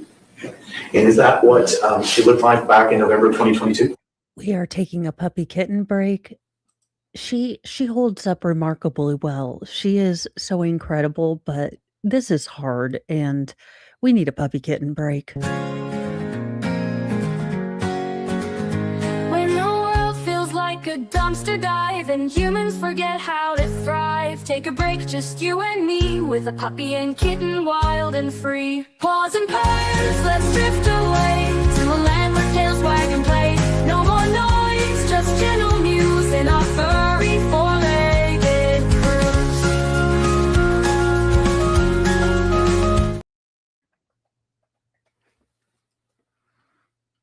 Yes. And do you know, having information on when those pictures were taken? About the weekend before, so 4 days before. November 30th. So that particular picture, do you know who took that picture? Her mom did. And where was she when her mom took that picture? Objection, Your Honor, hearsay. Sister, do you know where? I understand that the defense can make these objections, and I get it. But what I don't get is that the defense, your client, you are trying to save him from old Sparky, objecting to a stepmother, a bonus mom, talking about where her daughter got her picture taken is such a dumb move. Like, you want the jury to hate your defendant more, your client more than they already do. Keep objecting to stupid stuff like keeping a little girl's picture up. Those pictures were taken? Objection, Your Honor, that calls for hearsay.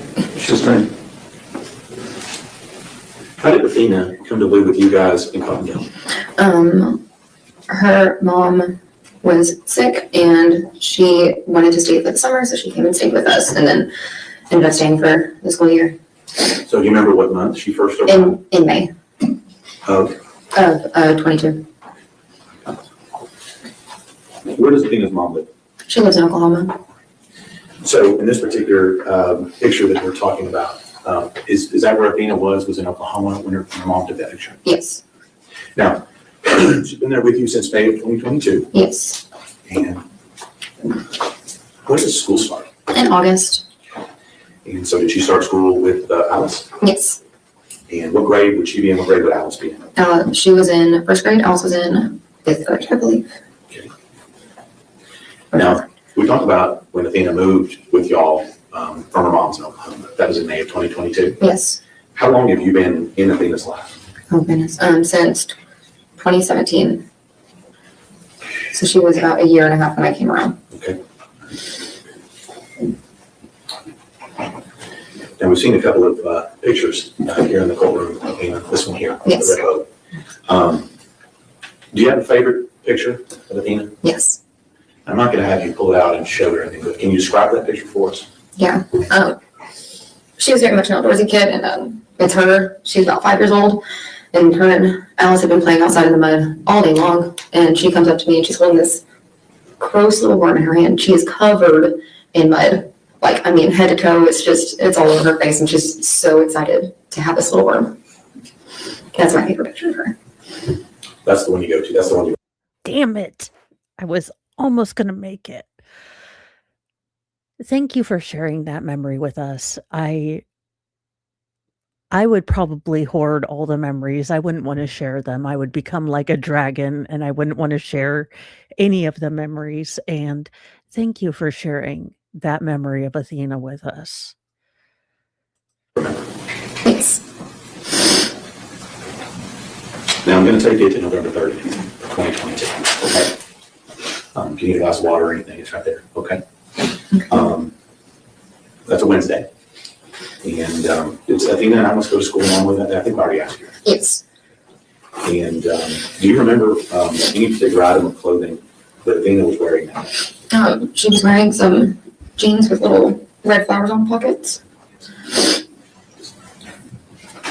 This should be the first one. This one.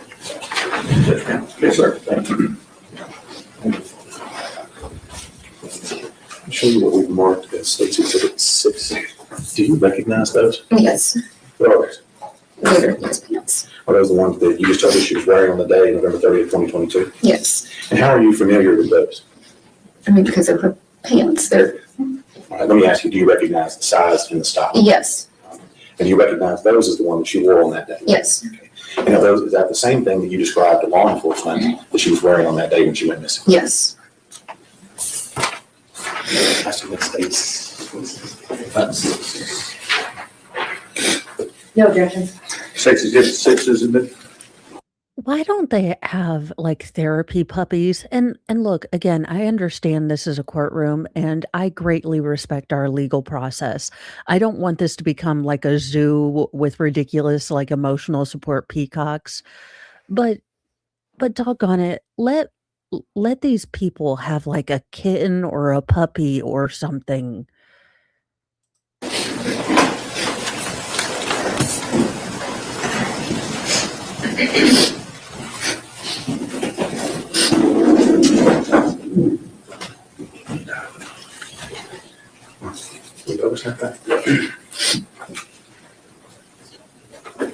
So on the day that she went, Court TV, kind little suggestion for your continuing coverage.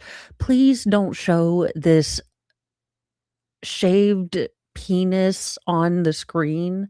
No one needs to see this cock holster. Thank you. missing on November 30th of 2022. We talked a little bit about what she was wearing, and you remember that she was wearing these pants Yes. with little flowers on top of it. And that's what you told law enforcement. Yes. Let's talk a little bit about how we get to that point, okay? What time did the kids get home that day? Around 4:20 is when the bus usually drops them off. And was that normal for them to be home at that time? Yes. And so on that particular day, what's Alice up to that day? She had to go down to my sister-in-law's because she needed help with her homework. All right. And then what's Athena up to that day? She was at the house hanging out with me and the baby and doing her laundry and playing with her through the windows. All right.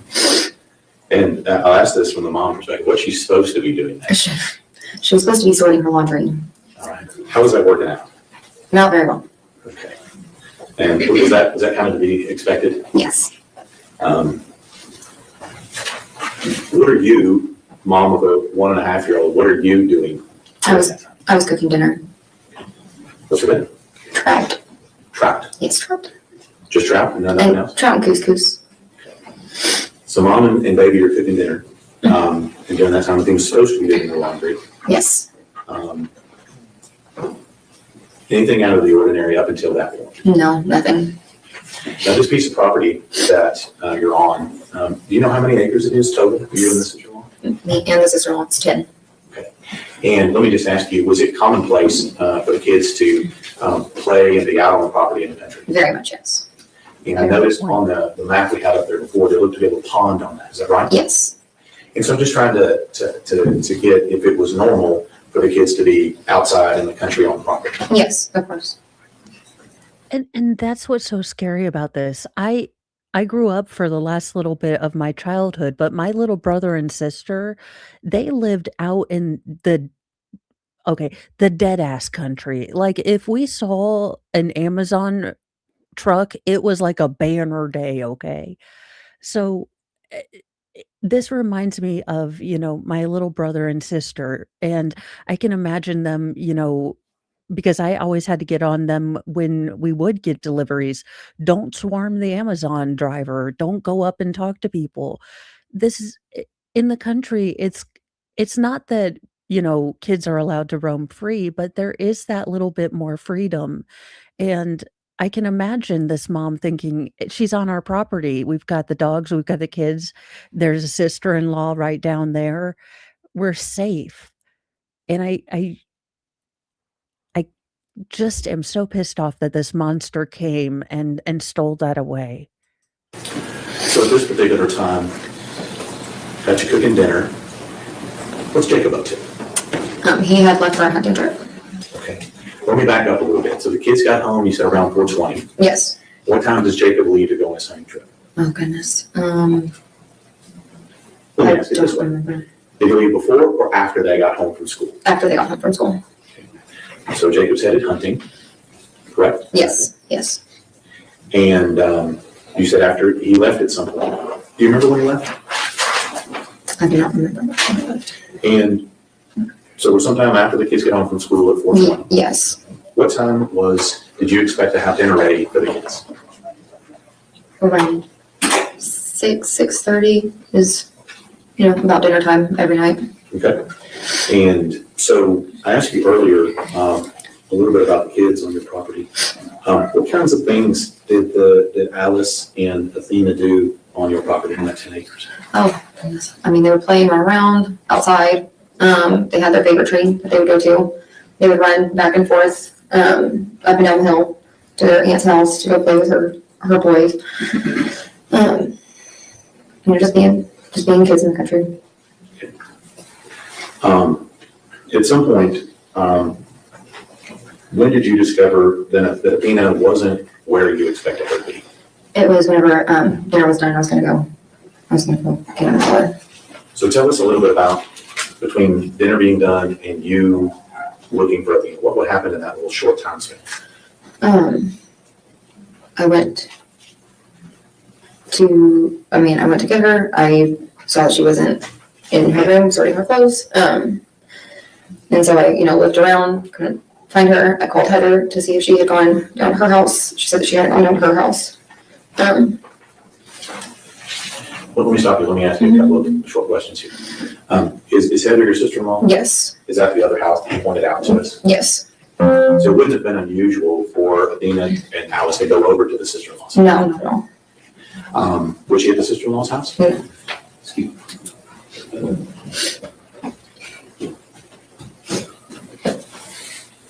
It's always technology.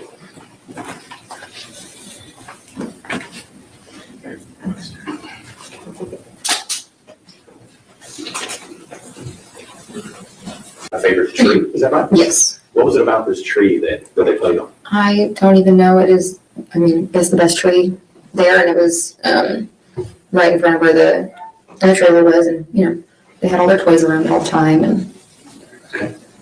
That's just where they chose to play. yes, And so you checked with your sister-in-law, yes, and Athena wasn't there. yes, And you checked with Tree where they might be, she wasn't there. yes, I'm just gonna, did you basically just check your entire property? Yes. See if she was there? yes, Was she there? no. So once you kind of figure that out, what is your next steps once she's not where you think she is? And I called the police. And do you remember what agency came out? To Let me ask you, We have multiple agencies in Vice County. We have the sheriff's office, we have police departments, game wardens, people, highway patrol. Okay. You remember which of those agents came out and agencies came out and talked to you? The police department, I believe. Okay. And at this time, when they get there on property, what are you and the family doing at that time? Looking. When you say looking, are you just like looking places or whatever? No, we are everywhere, all over the property looking for her. Okay. And at this point in time, right then, when you're just looking for and the police arrive, what are you kind of thinking is going on right at that time? I thought maybe she was just hiding somewhere, Okay. Just being playing hide and seek. Mm-hmm. okay. We heard from Ms. And 99% of the time, it's them playing hide and seek. I've told you guys about youngest, most feral hiding in cabinets down in the basement, and then I, ran around the entire neighborhood, called the cops, and as soon as the deputy walked in, youngest, most feral walked up from the basement, and he's like, "Well, we found him," and I was like, "Deputy, I'm going to need you to stay right there because I don't know whether I want to hug this child or lose my mind at this child." So Thompson House, she was a little Objection, Your Honor, to informing the witness what another witness may have said. suspended. What kind of kid was Athena on your property out there in Cocktail? She was wild. She loved living out there. Loved the freedom of, being a kid.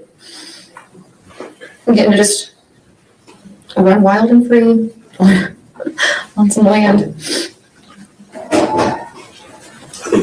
God bless Athena for having that. And I hope her heaven is full of places where she just can be wild and free.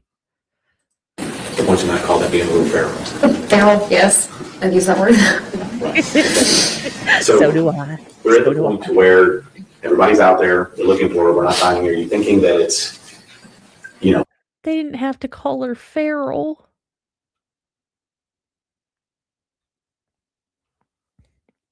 she's gonna find her someplace. Yes. All right. When did it start to sink in that she was actually missing and not just playing hide and seek? I mean, when nobody could find her. But the biggest one was when we were all huddled in a circle and the helicopters were flying. We're going to take a bit of a longer break. It's a Moxie break, so you've got about a minute and a half. Take a breath, but we got this, guys. I take it down. Oh yeah. I take it down, minute and a half. Yeah. When the dock gets long and the tea is hot, and the motions filed are quite a lot. When the state says boom and defense says pass, that's when I call my mini ass so classy and sass. Woo! Oh, Moxie, the emotional support mini donkey, tiny but mighty, a courtroom honky tonky. If the trial goes sideways, she don't panic or balk, just a soft little hee-haw and a judgmental walk. Clip clop, trotting through the mess. Ears perked high in adorable distress. When the facts get wild and the lawyers get snarky, I lean on my emotional supporters. If a witness says I can't recall, she side-eyes gently from the stall. If the sidebar lasts all afternoon, she hums a brave and slightly off tune. She's pocket-sized but bold of heart, a fluffy illegal work of art. From board down woes to verdict day, she snacks on hay and leads the way. Oh, Moxie, queen of the pasture class, small but ruling the law to grass. When the timeline spirals and takes get funky, there's peace in a steadfast mini donkey. The clip clop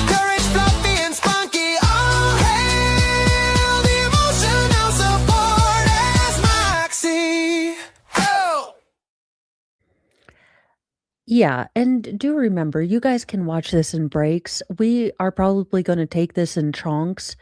There is the sheriff of this town who is the next witness who it is incredibly breathtaking and of all the heartbreak in this case, this monster tried to snuff out a light, but he lit a bunch of lights. You're going to hear this sheriff talk about how citizens from all over these small towns uh came together. They brought horses, they bought four-wheelers, they brought food, and they were there at the crack of dawn helping these sheriffs, shoulder to shoulder search for this girl. So we will end probably with the sheriff, but whenever darkness does try to snuff out the light, it never wins. It always comes back brighter. Oh, right, so nobody could find her. So at some point, it wasn't just the one person from the police that came out, right? Yes. So on that particular day, on November 30th, what we're talking about here, how many, when you said we had helicopters in the air, how many other police do you think showed up just on that day looking for us? I can't even tell you, there were so many. There were probably 50 or more people there. Okay. And let me just ask you, how many days did this search go on? 3. Okay.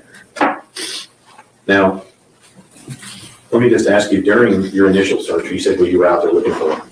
Did you notice anything unusual or out of place on your property? Yes. And what was that? The box. And we'll talk, let me just ask you, when we say the box, let me ask you, what do you mean when you say the box? It's a Walmart box. And can you describe it? It's a cardboard box with blue on it.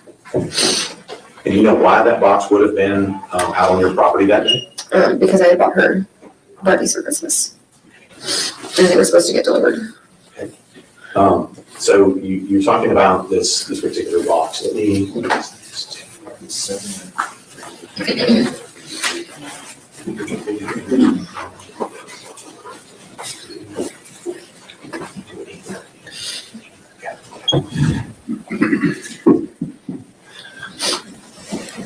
Actually, I'm going to show you Space Exhibits 8, 9, and 10. Let me ask you about these here. I'm going to show you States Exhibits 8 and 9. Do you recognize that? Yes. Okay. And what is that? That's the box that got delivered that day. Okay. And whose address is on that box? Our address. Is that the 268 address? Yes. And who's the person's name that's on that box? That's my name. Okay. And do you know who delivered that box according to it? FedEx delivered it. Okay. And so this box, as you see it in these two pictures, is that what it looked like on the day that you saw it at your house? Yes. Okay. And is that what it looked like when you spotted it when you were out searching? Yes. Let me show. And I want you to realize that this man was caught, cornered, and basically collared within 72 hours. Because that's what monsters don't get. You attack the innocent among us, we will stop at nothing. He did this in the wrong state, in the wrong country, to the wrong people. You don't mess with rural country people's kiddos. You just don't. Your States Exhibit 10. Do you recognize this picture and this what's in it? Yes. Okay. Can you tell us what's in this picture in States 10? That's the front of where the trailer was. Okay. And we talked about this trailer. Was this someplace that y'all were inhabiting, or what was the status of it? No, we were not living in it. All right. So this was an abandoned. Yes, abandoned trailer. Okay. That was just on the property. Yes. Okay. Let me ask you a little bit. We talked about some of the roads. So I believe that they didn't use the FedEx truck to track where she was dumped. I believe he actually took her to them. That was after he lied and blamed his alternate personality. But I believe that he actually led them to her after he blamed it on his alternate personality. Do you recognize the road and driveway in this particular case? Yes. back here. Judge, we'd ask to commence states 8, 9, and 10. No objection. States Exhibits 8, 9, and 10 are admitted. You give me 8. I'm sorry, yes, again. Sure. Body rate, stop. Good.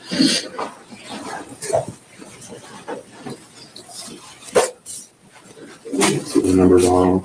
Ask you about those. Okay.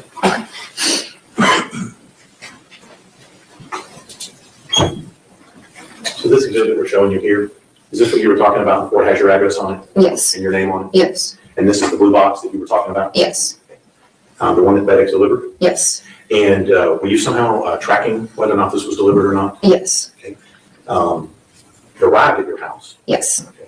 Let me show you the.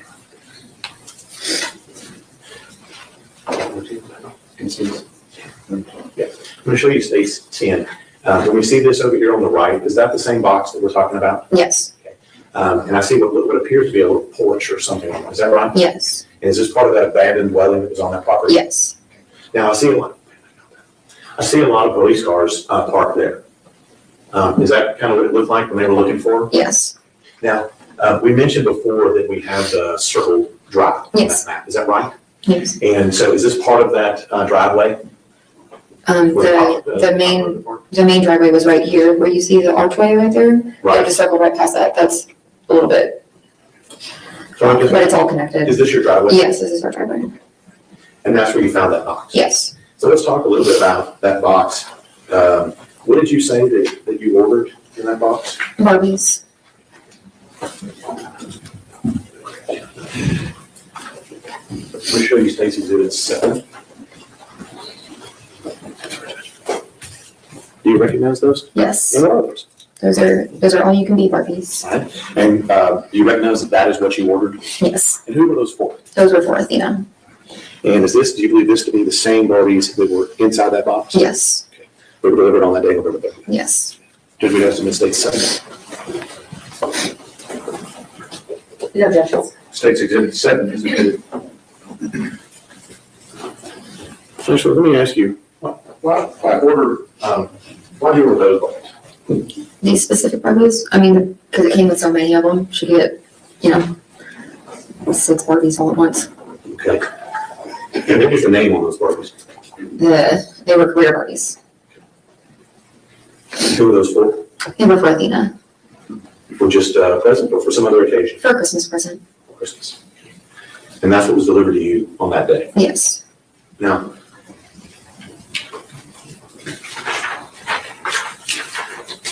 some folks have a regular driver that they may recognize that delivers UPS, FedEx, Amazon. Okay? Do you recognize Tanner Horner as your driver? No. Did you ever see him before No. that day? No. Ever? No.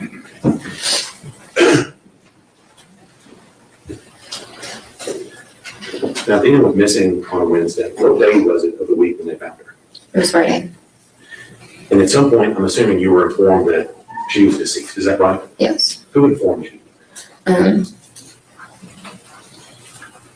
I believe it was the sheriff. It's a blur. Do you remember where you were? At the Cottondale Church. And who were you with when you found out she was deceased? I was with Jacob and Maitland. So Jacob, your husband, Yes. and I didn't ask you, is that Athena's mom? Yes. Okay, Maitland? Yes. And y'all were there in the church together? Yes. Let me ask you a little bit about Athena on that particular day. You had seen her for an hour or so before she went missing, right? Yes. At any point in time, did she have any injuries on her whatsoever? No. Did she have any bruises on her face? No. Did she have any bruises you were aware of on her body? No. Did she have any unusual markings, scratches, or anything else on her body? No. So the last time you saw her, would that be what she looked like in the picture we showed you earlier? Yes.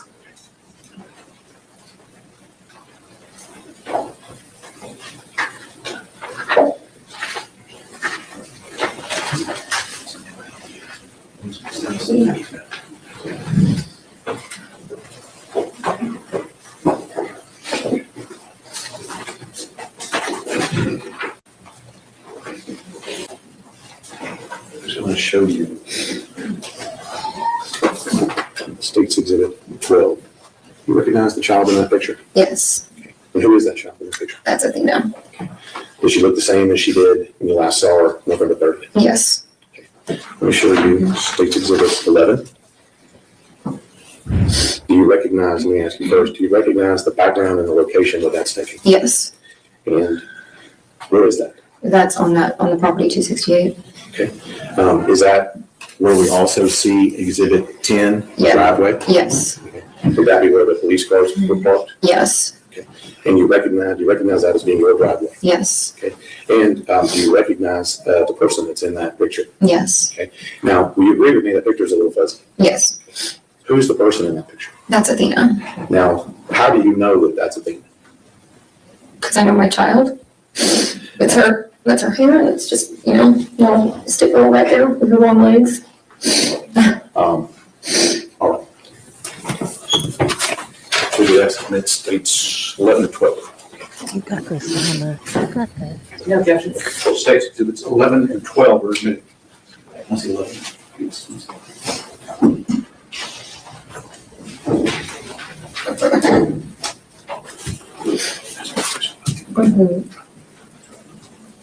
This is on your property? Yes. Notice, what does that appear to be on the other side of Athena in this picture? The driveway and a water hose? And when we talk about this, we saw a picture of where that box was. Yes. Is that box close or far away from where this picture is taken? It's pretty close. Okay, fine. And so that's Athena in that picture. Yes. Let me show you State's Exhibit 12. Yes.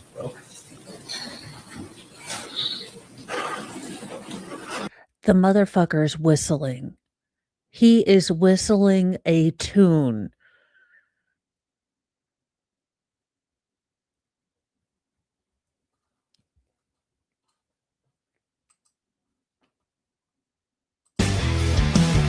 Bare our skin, they steal our grace. These monsters wear a human face. No gavel, no badge, no throne, no crown can stop lordship from burning them down.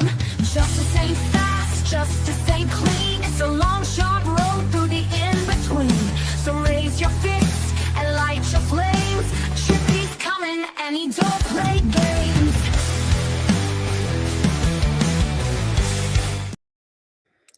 This fistula is whistling. This is what she testified before. That's Athena in that picture. Yes. Do you recognize what pants she's wearing? She's wearing the pants that I described. Hold up that other picture. Let me ask you a question about it. Do you have the other picture? This of the one? pants? No, the pants. The pants. Yes. There it is. State's Exhibit number 6. Do those look like the same pants or similar pants to what she's wearing? Yes. And is this what she looked like the last time? Yes. Now, let me just ask you, would she have had any reason to be inside of what appears to be a van or truck at that time? No. Your Honor, speculation. Or would she have had any reason? Nathan, defense, I would like to kindly invite you to RSVP to shut your fucking mouth. I get you can be a zealous, a zealous advocate for your client's constitutional rights, but my child better not be the fuck on a FedEx car. No. Speculation. Who knows? Maybe she was allowed to go on delivery trucks. Keep it again. I get that that this could be a completely technically correct objection, but this is so aggravating already. We're probably just gonna. This is probably not monetized. Welcome to Not Monetized Mo, where we call out fuckery from the defense. To be in a truck with that individual that's depicted in that picture? No. I'm sorry, but this doesn't look like Asperger's. This doesn't look like lead toxicity. This looks like a man who's fucking having the time of his life. Whistling a tune. Okay. Did you give her permission to be in that truck? No. Did you give her permission to be taking a ride with that individual in that picture? No.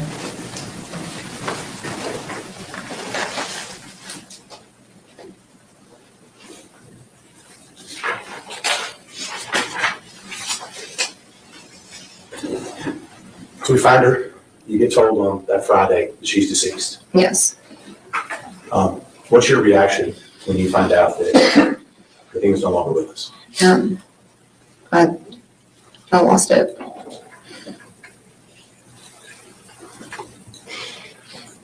I just don't know how you're gonna react to something like that.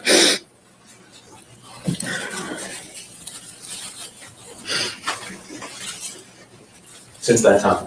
Mhm. How has this affected you since that time? I mean, a lot. It's affected me. It's affected my marriage. It affected my children. And thank you, Samantha, for gifting 5 memberships. And those went to Jackie Zidell, Emma J, Kim C, Fayette, 43 160, and K Max. Welcome to the Church of Mo. This is maybe not the best trial, but if you like curse words and puppy kitten moxie breaks, we're your channel. If you would like to honor this little girl by watching this trial, it's going to be a rough one. Here you can watch it on the Petty Express after dark. We'll have curse words and creative insults for the defense and the defendant. Let's talk about that. You still married to Jacob? No. You think Athena being kidnapped and murdered played a role in that? Yes. You said it affected your children. Mhm. Let's talk about Alice. Okay. How did Athena going missing affect Alice? I mean, she lost her sister in the most horrific way. Even if a delivery driver just drives down the driveway, and she's outside, she runs and hides. It's affected her school. It's affected her friends. It's affected just her in general. She has nightmares. About her sister. Yes. How old's Alice now? And she's 14. It's still affecting her. Yes.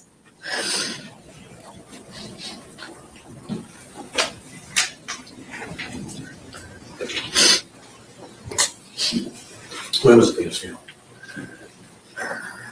In December.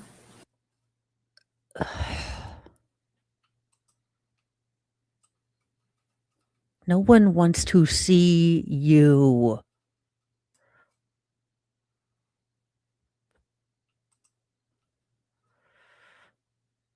Sixth. That whole time frame is. I've tried to just not think about anything like that. You can think about it. I try not to. Let's talk about you. How's this affected you as a person? I'm not the same. I don't trust anybody. You can't. You're just not okay after something like that. Even my 5-year-old says stuff. Still scared? Yes.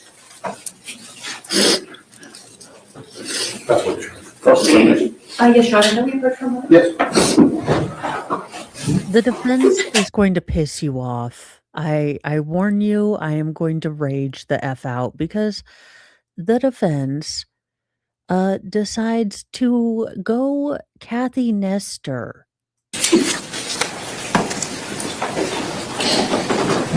Your Honor, first witness. Yes, ma'am.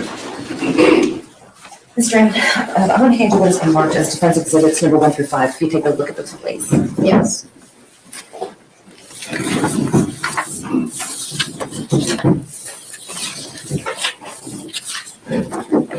And do you recognize defense exhibits number 1 through 5? Yes. And what do you recognize them to be? The property. And this is the property that you were living on at the time of Athena's disappearance? Yes. Defense offers defense exhibits 1 through 5. Have you shown them to the Yes. state? I will show them again.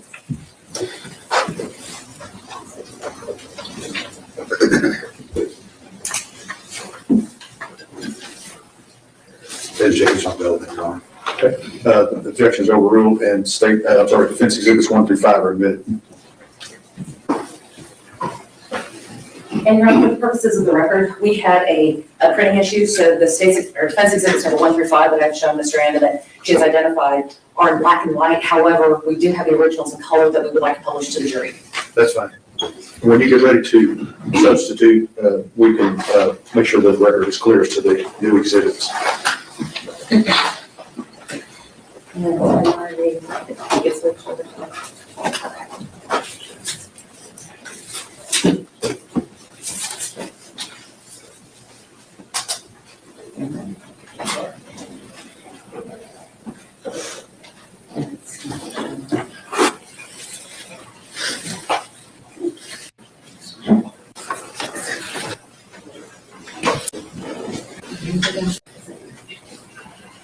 I have some technical difficulties, as always. I think the power cord may have come loose just to be on the safe side.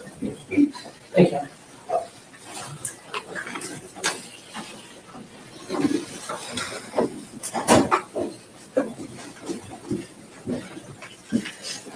Ms. Strand, what do you recognize defense exhibit 1 to be? That's the abandoned trailer. In this photo, on the right-hand side, about halfway down, is that where the box was left? Yes, And on defense exhibit number 2, what is this? that is also the abandoned trailer. And this is, were people living in the trailer at the time? No, Where were they living? there's a house in the back that we were living in. Is that the house that y'all were renovating? Yes, Defense exhibit number 3, what is that? the dog pen in the pool, Okay. And this is still on the property? still the same property, Defense exhibit number 4, what do you recognize this to be? still the property, it's the outdoor shower. Was there running water in the house? Snotty much? It's an outdoor shower. He goes hunting. They live on an outdoor property. When my mom had her land out in rural Indiana, I'd have praised Jesus for an outdoor shower. What, you don't have running water? Again, defense, read the fucking room. Sit the hell down and be quiet. Especially for this witness. If all you're going to do is ask her if she has running water, sit down. Yes, Or were there, why not a shower? well, we were in transition, trying to get it just finished and ready, and that's, And lastly, defense exhibit number 5, what do you recognize this to be? that's the girls' room. Can you see the girls' room from the main house? Yes, And can you see the girls' room from the kitchen where you were preparing dinner? if you peek through the window, yes, From the kitchen where you were preparing dinner, would you have been able to see the delivery truck drive up? no, On that day, or let me back up, these photos are an accurate representation of your property on that day? yes. I have nothing further, Your Honor. Redirect. Again, the only reason the defense brought this up, it seems to have shamed them for their living conditions. And again, read the room. They're rural. They're living at their means, which means, construction, in stages. Your client unalived a child. I don't really care if they had an outdoor shower. This witness be excused subject to any potential recall. Yes, sir. Yes, Your Honor. Thank you, ma'am. You may step down.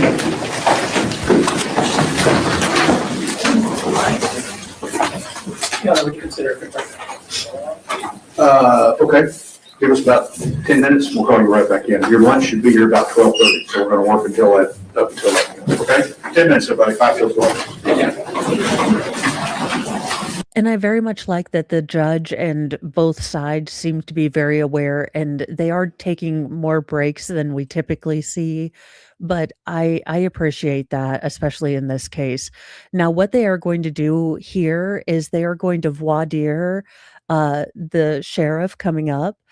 The defense is pissed off because he didn't take the pictures that are represented of the search. So we need to take this down. And we're still insured? Yes, ma'am. Absolutely. And we don't leave the lights off, it's just. Perfect. Sheriff Aiken, how are you doing? I'm doing well, thank you. Sheriff Aiken, I'm going to hand you what has been marked as State's Exhibits number 13 through 21, and ask that you take a look at those for a moment.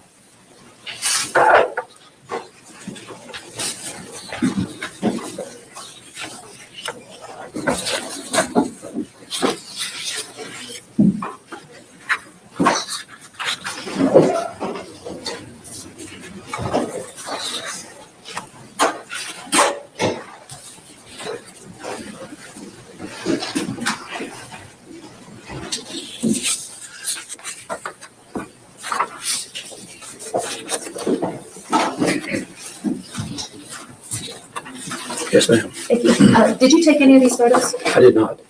Do you know who did take them? I think some of those may have come from a video. Did you take that video? No, I did not. Do you know who did take that video? I do. And who took that video? The defendant. The defendant took the video? That's what I'm thinking. It was in the vehicle that he was driving. So this came from the camera that was on the truck? Yes. Okay, so you're not saying that Tanner Horner took the video Well, himself? he was driving the vehicle. He drove the vehicle. He knew there was a camera inside. He caught himself committing the act, ma'am. Again, sit down. That had the camera. Did you prepare these documents? I did not. Did you take the still shots? I did not. Other than looking at these photos, do you have any knowledge about their origins, creation, anything like that? Well, all the images, I remember those days and those times and the things that are going on there. So that's the way it was that day. Were you in the truck? I was not in the truck. So these are not based upon your perceptions, are they? They're based upon what was filmed by someone else. Well, that's my perception as well. What in the dark? What in the fucking clueless? Where did you go to law school? So you weren't the one that took the actual camera? No, ma'am, he established that by saying those are pictures from the gosh darn delivery truck. Open your ears, shut your mouth hole, and you'll learn something. Because I was there. And so I do see exactly what was going on that day. So I recognize the accuracy of those images. Okay, so who is that in State's? Oh my goodness, I can't tell who that is. I think I know. That may be one of my deputies.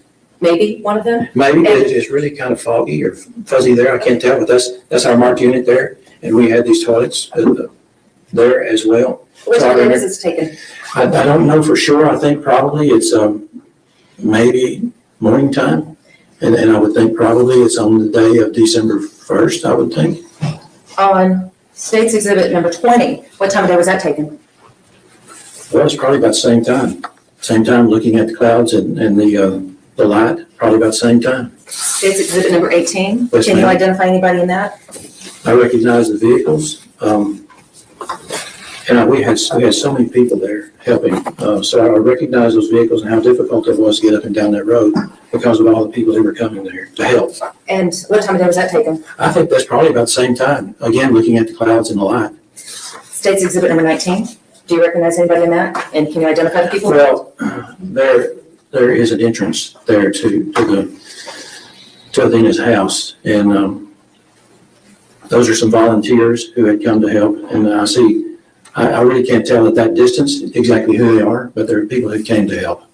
And you didn't take this picture either? Oh, ma'am. And what time of day would this occur? It's going to be about the same time as that one. But you don't know for sure, do you? You're just guessing? No, I'm not really guessing. I think that's based on some knowledge there, that's probably about the same time. And It's coming from a moving truck. so you said probably at the same time, but before you said you didn't know what time that was. Well, I don't, but I know it's about the same time of day. Okay. Whose car is that in State's Exhibit number? So that's one of my deputies. Do you know which deputy? No, One at a time, everybody. One at a time. I don't. Okay. And State's Exhibit number 16. Please, just one say, frankly, Scarlett, I don't give a damn. I'll take S words I'll take whores for 200, Alex. My name is Turd Ferguson. Whose vehicles are those? Those are the vehicles of the people who came to help us. And what time of day was this one taken? again, it's about the same time. Again, I would say mid-morning probably on the 1st Okay. of December. State's exhibit number 15. Yes, Which ma'am. property is that? Obviously, it's a T.R. Murphy ranch, and I know that's out on 2123. It's not too far from the entrance that goes on 3573, where the Athena's house was. So this is on the farm to market road. Do you know who owns that property? I do not know. State's exhibit number 14. Again, you didn't take that photo? No, ma'am, I didn't. And you didn't prepare that photo? No, ma'am. That photo was taken from a vehicle and the video on the vehicle, right? That's correct. Okay, and you did not have access to that video, did you? No, I've just seen the video. And you weren't on the truck when the video was taken? No. Okay. Whose vehicles are those? Well, again, that's that same deputy's vehicle that's parked there that you showed me just a minute ago, and these are probably some of the same people who came to help us that day. And lastly, State's exhibit number 13. Whose vehicles are those? Those are more good citizens of Wise County who came to help us find Athena. And again, you didn't take this photo either? No, ma'am. You didn't prepare the document or the exhibit? No, ma'am. Who prepared State's exhibits number 13 through 21 for you? I don't know. So you don't know whose hands they went through? No, I just remember that's accurate. That's the way it was that day. Okay. I'll pass it to Mr. Arnold. Any questions? Sheriff, do you recognize each and every one of those about the scene in each and every one of those? Yes, sir. And do you recognize it as the scene as it occurred on December 1st during the search for Athena? Yes, sir. And whether or not you took the picture, do you recognize the road going in? I do. Do you recognize the location of Athena's home and entrance on that? Yes, sir, I do. Do you recognize the entrance to 3573? Yes, sir. And how did you come to be with have that knowledge? Because I've seen the video from the truck. And during that time, were you out there at any of that time? Yes, I was, for most of the time. And are these an accurate depiction of the scene as it occurred on December 1st, 2022, when you were out there? Yes, sir. So regardless of whoever took these, you can testify that that was the scene at that time on that day. Yes, sir. That's perfect. Ms. Anderson, I have nothing further, Your Honor, but I do have argument. I'm ready to hear it. Your Honor, let's see the photos. We had a lot of probables. It probably was at this time. It probably was on this date. Sheriff Aiken is not testifying from what he knows, but what he was given by someone else. He said that he was out of the scene, but he couldn't identify the cars, couldn't identify the people. He didn't prepare these. So the only thing that he can testify to is that this is what he saw on a video. And he can't testify that that he was on the scene when this occurred. He cannot testify he was on the scene when any of these occurred. And so whether or not we would concede that this represents what happened when these photos were taken, but Sheriff Aiken cannot testify that these are accurate when he was out of the scene, because he wasn't there when these were taken. Those objections are overruled. You have a running objection throughout this testimony in regard to. I love this judge. He let her talk and he's like, I'm going to ignore what you said. Please sit down and be quiet. But I'll put it on the record for the record, run the record back, Daryl Brooks.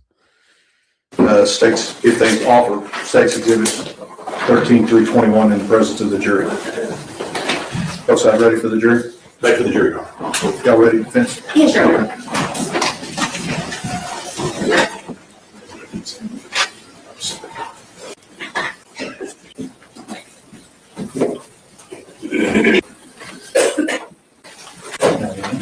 Been previously sworn to testify truthfully.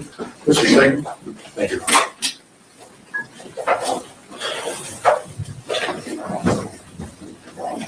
And sir, would you state your name for the jury, please? Lane Aiken. And when were you the sheriff of Wise County?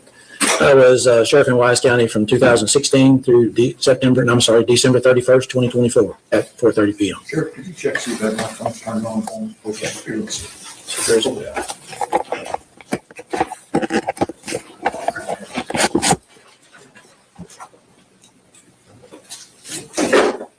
The judge handling tag issues and everything.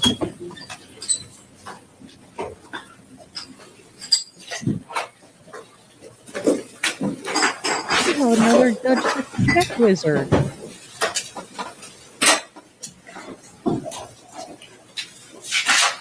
And he's got the bailiffs getting him coffee? That's amazing. Everybody's having problems.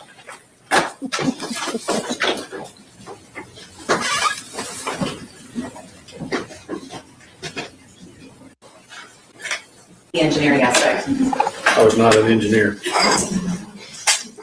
Well, that's why he's a lawyer. Math.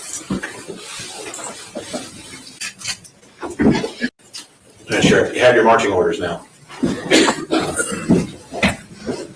For you, Sheriff, you okay with that? Yes, sir.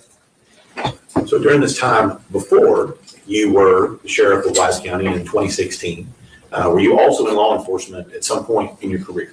Yes, my career in law enforcement started in 1974. And so from 1974 till you retired in the end of 2024. Yes, sir. Have you ever asked a punk if they feel lucky?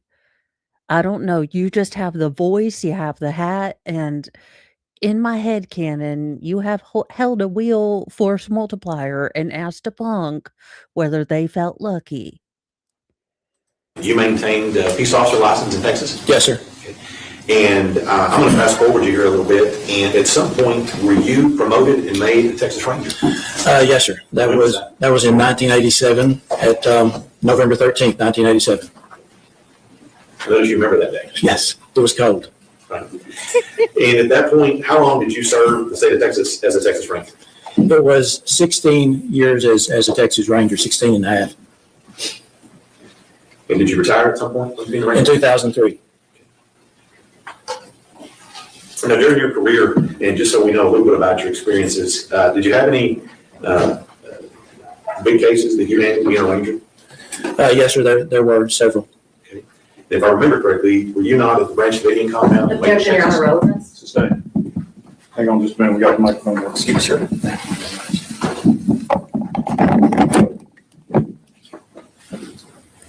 Well, good. Yes.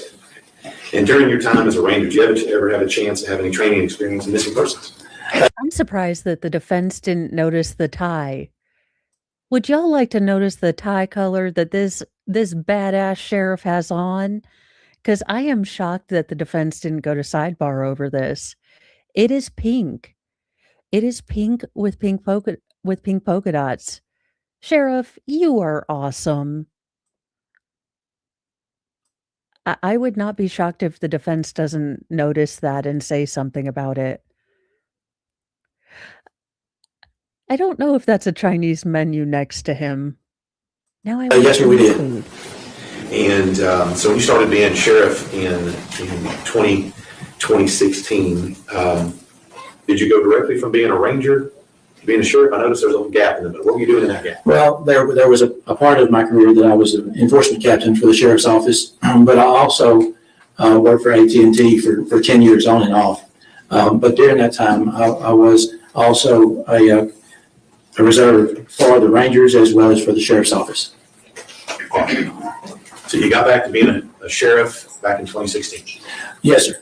All right, and let's just talk just a little small amount about missing persons. In your time as a sheriff in Wise County, did you ever have a chance to be a part of any investigations where a child had gone missing? Yes, sir. We've done that several times, and even so when I was a highway patrolman and as a Texas Ranger. And based on your training experience, what's the most likely scenario when a child is gone missing for a short amount of time? No, that child's going to be at home, close to home, under the house, under a bed, just any number of things. It's always, most always, it was some good news that we find that child. All right. And did that happen from time to time in Wise County as well? Yes. And then if the child is not found soon, in a short amount of time, what's the most likely result of that? Well, anytime we have. Emma Rumpier, the defense has already commented to people in the gallery wearing the color pink. Apparently, pink has been a color that was Athena's favorite color, and a lot of fundraisers, a lot of community support has involved people, wearing pink or dressing in pink to show their support and remembrance of Athena. And the defense has already made a comment about people wearing pink, and the judge basically said, "Stuff it, sit down." They're not wearing, t-shirts emblazoned with anything. They're simply wearing the color pink. Now, it could be red and silver, but I see pink, and it's my headcanon. A situation where a child is missing. We spend a lot of time right there with the family we're looking, and we've got a lot of folks who come and help, especially with now that we have an internet that can bring people together to look for these folks. So usually we spend a lot of time with the parents and the family, but as time goes on, you realize because it starts out, you're doing the search. The search is right here. Everybody's focused on searching. But then as time goes on, we're not finding that child, especially if it's cold outside, any other difficulties there are. So the investigation starts right here, down here. And as time goes on, that investigation increases because you know that we've got a problem because this child is lost or is missing. And it's the worst thing that you would think might happen, but that someone has taken that child. So I'm going to take you back to November of 2022. When did you first hear the name Athena Strand? That was probably about 7:00 on the night of November 30th. All right. And as sheriff of Wise County, is that where Athena went missing in the Cottondale Paradise area? Is that covered by the sheriff's office at that time? Yes, sir. And we have other places in the county, cities and other things that would be covered by police departments. But this was covered by the sheriff's office. Yes, it's a rural part of Wise County. And so at 7 p.m., you hear about Athena Strand. What does the sheriff do as an initial response at this time? Well, I was on my way back from Austin, and my intent was to stay over in Llano because I was thinking it was the same thing, just a missing child, going to find her under the bed, in the closet, playing with a friend. So I kept contact with the but the sheriff's office dispatch. And when I found out that she hadn't been found within a 2-hour span, then I drove from Llano back to Wise County. And during the entirety of this investigation, were you pretty much on scene during all of this investigation? Yes, sir. And I want to give the jury a quick check now. Yes, sir. I'm going to show you some maps here, states exhibits 23, 24, 25, 26, and 27. Yes, do you recognize those?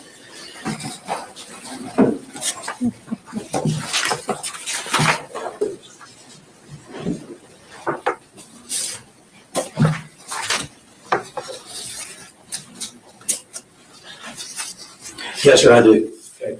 And can you give the jury a general idea of what you're looking at here? These are the photographs regarding the mapping in the roadways right close to 3573 in that area of Cottondale. Right. And are you familiar with this area during your time as sheriff? Yes, sir. And do you believe these maps accurately represent the surrounding roads and cities, towns, and things in that area? Yes, sir, that is accurate. And is this the area in which Athena Strand went missing? It is. Judge would have to ask her the next 24 through 23, through 27.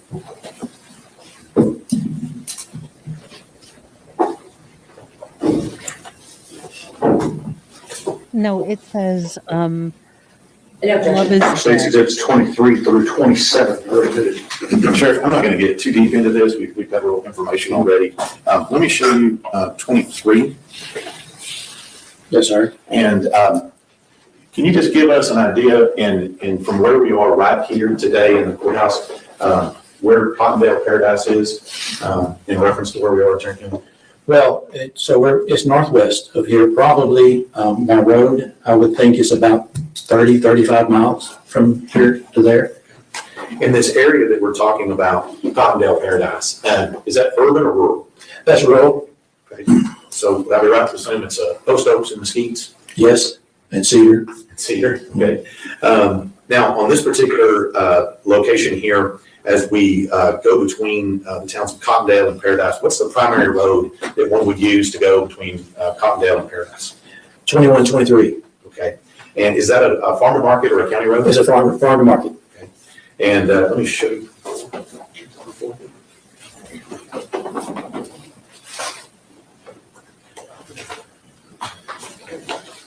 not heard of farm to market, but we have county roads or rural roads. Do you see that road on this map here, Sheriff? Yes, sir, I think I do. Okay. Is that the road going?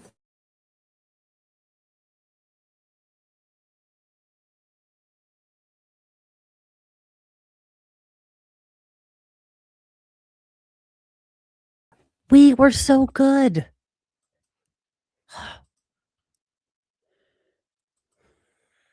123? Yes. Yes, sir. And just to fast forward a little bit, is Athena Strand's residence off of 2123? Yes, sir, just to the north, Okay, and do you know what county road that's on?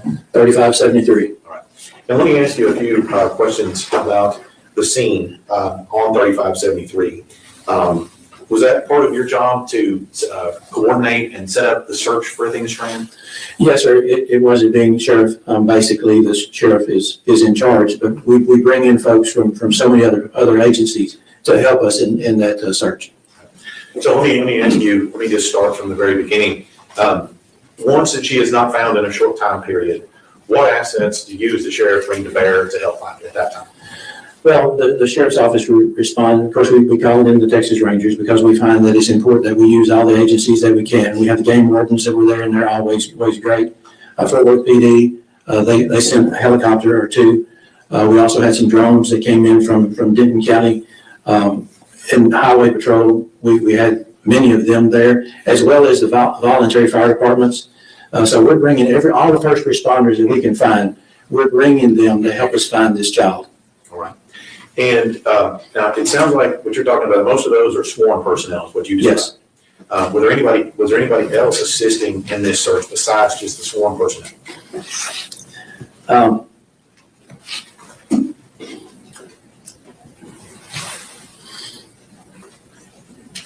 I'll never forget the morning of December 1st. Citizens came from all parts of Wise County to help us find that child. And we put them to work with our deputies, with our investigators, with the game wardens. It was shoulder to shoulder. We had what we estimated was about 300 citizens, and they brought their four-wheelers. Some brought horses, some brought dogs. It was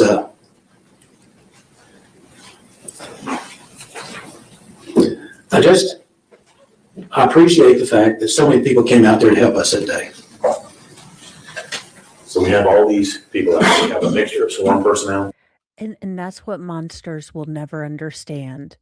That every time they try to snuff out the light, they try to bring in the darkness, that people show up, that people come from miles around, that there is nothing that will stop people, good people, from helping.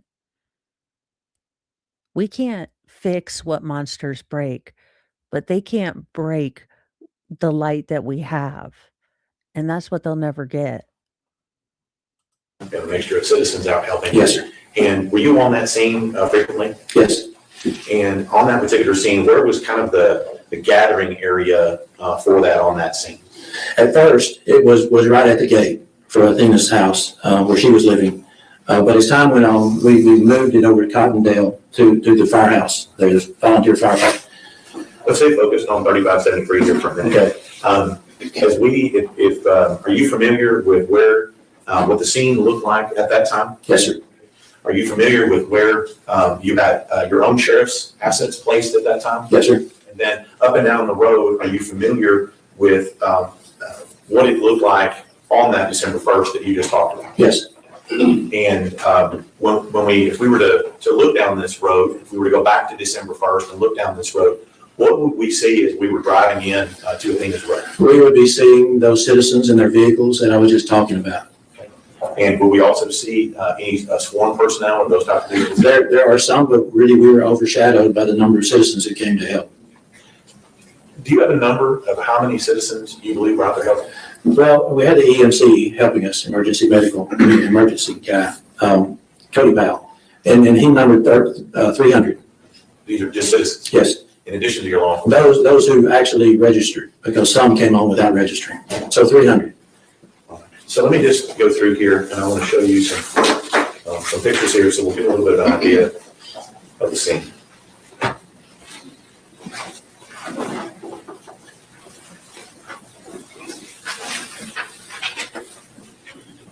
I'm going to show you, states 13 through 21. I think you've looked at these before, but can you give us an idea of generally what we're seeing in those pictures? Yes, sir. These look like, that's the route on 2123 turning into 3573, and looking at it, it looks like it's the morning Girthy. of Cow. December 1st, 2022. Or a horse. And what we see are the vehicles of so many citizens who came and helped. And you see from time to time a marked unit of ours at the sheriff's office, as well as from other agencies. And we see the search people. There's some organized searchers, all the way to the end of that road that went to a cul-de-sac. That's pretty much it. All right. And do you recognize those pictures as being descriptive of what you saw on that day, December 1st, 2022? Yes, sir, I do. State Officers, State Exhibits 13 through 21. Do you have any objections other than those previously made known to the court? No, Your Honor, no further objections. All right, those objections remain overruled. States Exhibits 13 through 21 are admitted.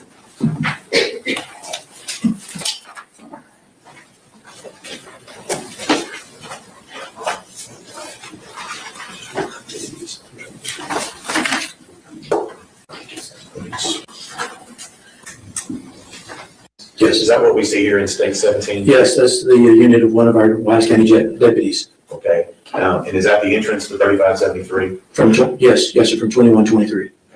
Let me show you 18 and 19. Let me just stop you right there. Do you recognize this as what you were talking about earlier? Yes, that's the entrance to the Strand home, and that's where we kind of set up our command post. And is that what you were describing to me as the people out there helping? Yes. And are these the vehicles that you're talking about here as well? Yes, sir, they are.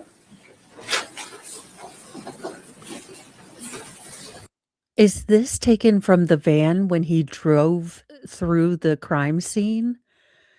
What a sick puppy to drive through the carnage, the horror, the pain that you caused, and ask, what happened here?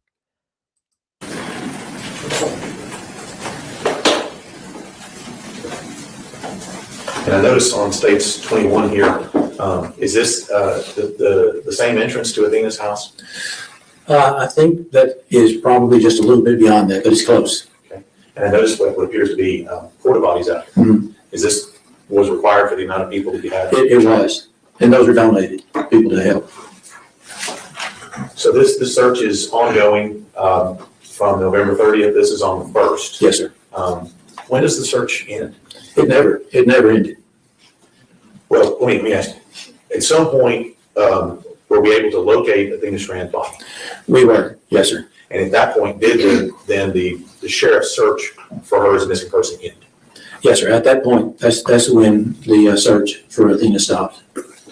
Now, as part of the search and what's going on, did you approve and put out a missing persons bulletin through the Texas Fusion Center? There was one, and I approved it. Let me show you what's marked. It states 22. Do you recognize this? Yes, sir, I do. And is that what we just talked about in the missing persons? Yes, sir. Did you approve? Yes. And what types of things that are usually contained in a missing persons bulletin? Well, it's when last seen, what she was wearing, and what she looks like, age, pictures, if possible. And I think other than that, the locations. All right. And would this be something that went out to law enforcement or to everybody? That went out to law enforcement originally. And do you recognize this as what you approved? Yes, sir. Leave it on for States Exhibit 22. Your Honor, we object. It's hearsay and it's not covered by the exception of 803(c). It was created by law enforcement, for law enforcement, and we would object under hearsay. Objections over. All right, we're starting a counter. We are starting a counter. It's called Defense Can't Read the Room. Read the room. I'm gonna say we're at a 10 already today. I'm trying to be fair, but 10 seems like about about right. So we're at a 10, read the room.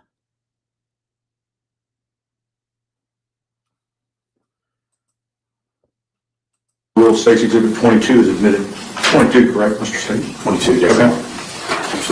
Sure. Okay.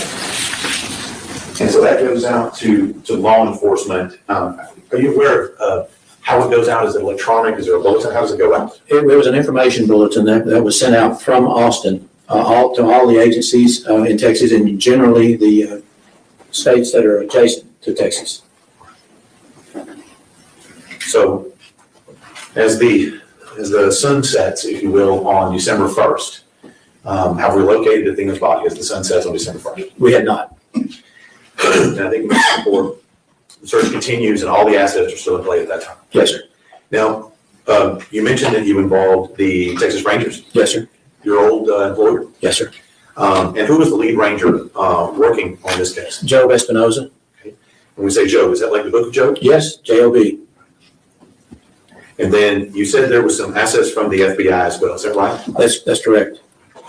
And then I think you also said that you had game wardens that hosted up. Yes. Now, while law enforcement and your people and all these assets are actively searching, what else is the sheriff's office and law enforcement doing to locate Athena Strand? We were still staying, it was just right there around that area. We were looking hard. We started looking at all the waterways in and around where we were right there in Cottondale. We were using steel aircraft as well as the drones that helped, and they were remarkable. But as hard as we were looking, we weren't finding her. Right. And at this point, are y'all investigating and looking into the thought that this may have been some form of abduction and not a missing child? Well, at that point, it seems like it had come down on the searching. We're still searching, but we don't have as many people focused on that as we do have people focusing on the investigation. So it's about half and half. And as time goes on, the investigation scale goes higher. Right, so at some point, it transitions to a criminal investigation versus a missing person. Yes, sir. And at that point in time, who was working the criminal leads in the criminal investigation at that time while the rest of the assets were searched? We had the FBI were there, and they were helping tremendously with their digital evidence that they were able to bring forth, as well as the Texas Rangers and our investigators from the Wise County Sheriff's Office working hand in hand as we looked and trying to find what happened, where is Athena. So we got to the point that we just slowed down the investigation, not the investigation, but the search. And we just really moved up on the investigation. And what kinds of things are you looking for when you're now transitioning this for potentially a missing person to some form of criminal investigation? Well, an investigation, it takes a while, but we had some information that came in.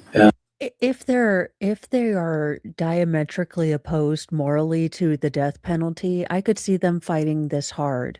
Again, you have people who simply feel that the death penalty is wrong morally for any crime, and they will fight as hard as they can to get their client life without parole. I respect their opinions. I don't always agree. I am always more of the table flipping Jesus variety Christian than the turn the other cheek, and that's a failing in me. But I think there are certain cases that we just let good old Saint Peter send them on to Lucifer. And it gave us a different direction. And I'll give the credit for the Rangers who recognized that there was a package that was delivered and that we should be aware that driver pulled in there about the same time that she went missing. All right. And so that's what we would call a different kind of lead, if you will. Yes. And who was primarily working that lead of that investigation? That would have been a couple of my investigators as well as Job, and also the FBI people were involved in that as well. So let's move to, like I said, the sun is set on December 1st. Sun rises on December 2nd. And you mentioned that we located a package that was delivered. Yes, And then the Ranger and FBI are working on that. yes. So when sun rises, what is the sheriff's office still doing? Now we're on day 3 of the search. The investigation is picking up and moving more quickly, trying to find as much information as we can. We set up a new command post at the firefight, AFD, right there in Cottondale. FBI brought in a big truck in their RV, actually. We started looking at things, and we had a meeting on that morning. And that meeting was in the Baptist church there in Cottondale. So there were, I don't know, probably 30, 35 investigators, as well as some of the deputies who were there as we were looking at all the leads that we had. FBI, Texas Rangers, and all of our people, as well as other agencies who were coming in there helping us with that. And we had new direction, more so than we had before, and we felt as though we're going to be able to get this thing solved on that day. All right. So let me ask you, who was able to locate Tanner Horner as the operator of the FedEx vehicle that day? I know that Joe, Ranger Espinoza, I know that he was. I'll object to anything that Ranger Espinosa said. I did not testify to anything that anybody told you, Sheriff, but you may testify as to who was there. Yes, so it was the FBI and the Texas Rangers, as well as some of our investigations, tracked that down and found out who that driver was. Objection, Your Honor, against hearsay. Overruled. So once you track down the driver, and that driver being Tanner Horner, to your knowledge, what goes on once they locate him as the driver? That, I really think that I probably need to leave that to Joe, because I know it was falling in place quickly. And we were back we had another press conference at the sheriff's office when all of that fell in place. And I learned of it after the press conference. So for things that involve that lead, that FedEx driver lead, Tanner Horner, that was Joe, the FBI, and your investigators. Yes, sir.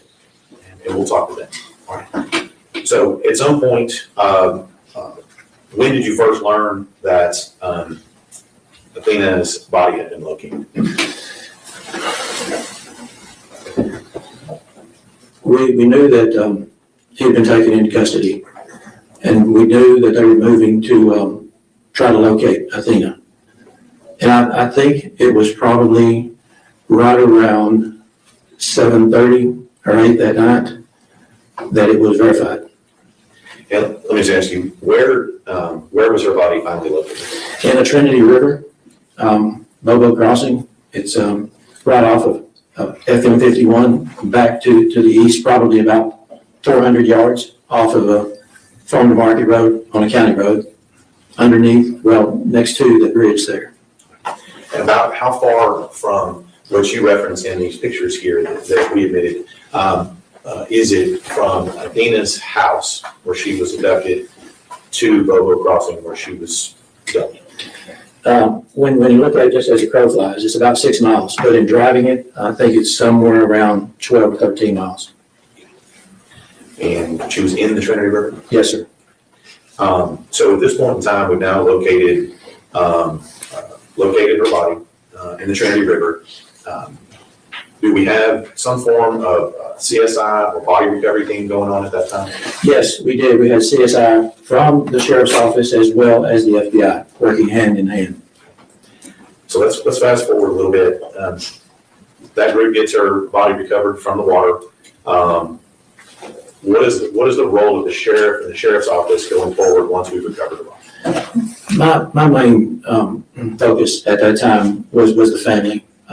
They were all at the Cottondale Baptist Church, and we had the media. They were just around everywhere, and they were shouting at me from across the parking lots, and we weren't ready to talk to because our focus was the family. Right.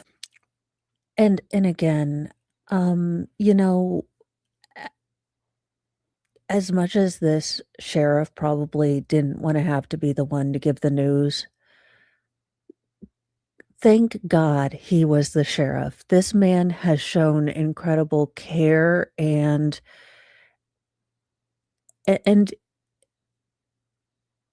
if anyone had to give the news, I'm glad it was a man who seems to be genuinely caring and genuinely understands, what he's doing, and he's competent. Thank God we didn't have another Delphi in this case. Thank God they caught the monster and they got oh, Thor is pissed. He's like, where is I supposed to sit? Dingus is lording it over. Thor, you can't get up there too. You guys are both too fat. It is not going to work. Welcome to Cat Royale, the battle for the top seat. And I'm assuming in some way when you say the family, were you the one who notified the family? Yes, sir, I was. And that was I hope his wife gives him a good hug. I hope he can hug his grandbabies tonight. Because you can tell this hurts this man, and he's seen the worst that the world has to offer, and for things to still break him, they're pretty bad. So I hope he gets to go home and do something. For the love of no, please, y'all get comfortable. Okay, no, we are taking a moment to show this ridiculousness. Because I not only have one cat, I have the other cat on my lap. Show yourself. Yes. And if the other cats could fit, look, my lap is disappearing. Y'all are going to have to deal. Dingus is of course deeply bothered by the trial.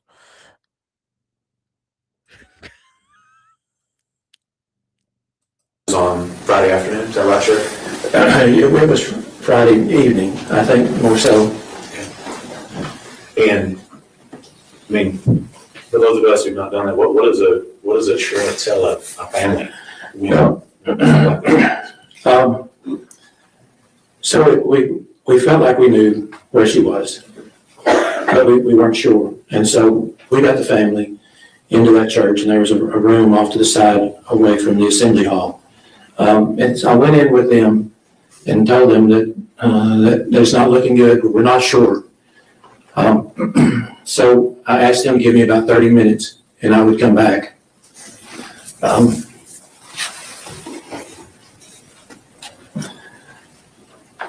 That I could bring the truth back to them and what the findings were. So I went with the SAG from FBI. I went down to Robo Crossing and that bridge, and we both went down to the river, and that allowed me the opportunity to tell them exactly what was true. It's something it's really hard to do, but my focus was that family. I wanted them to know before any of the media. I wanted them to know. And so that gave me the opportunity to go back and have that second meeting with the family. And it was heartbreaking. And they were just devastated. I don't know, there were probably 8 or 10 members of the family in there, and it was a Sunday school classroom. And I wish I could have done something to make it better, because we were hoping, right to the last minute, we were hoping that she was alive and well. But what the information I brought back was not what they wanted to hear. We're going to stop right now so that we can take care of the jury, and we will start back up.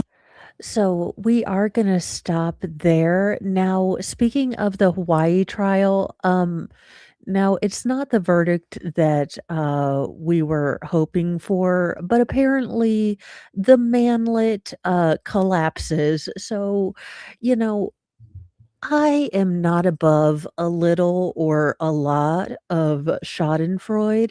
So let's watch the manlet crumble. I am probably going to be watching the dentist trial. Now, once I get done with the dentist trial, I will probably start covering this trial during the days. Um, Probably be just as cursy, but let's see the manlet cry.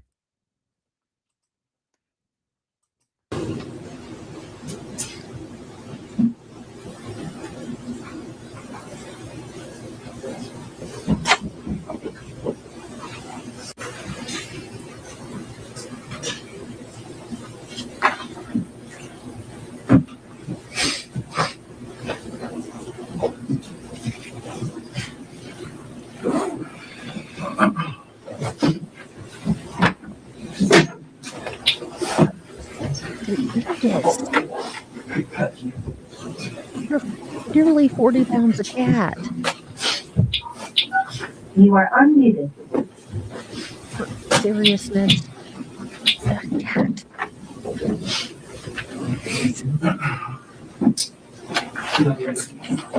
I'm sorry. Yes.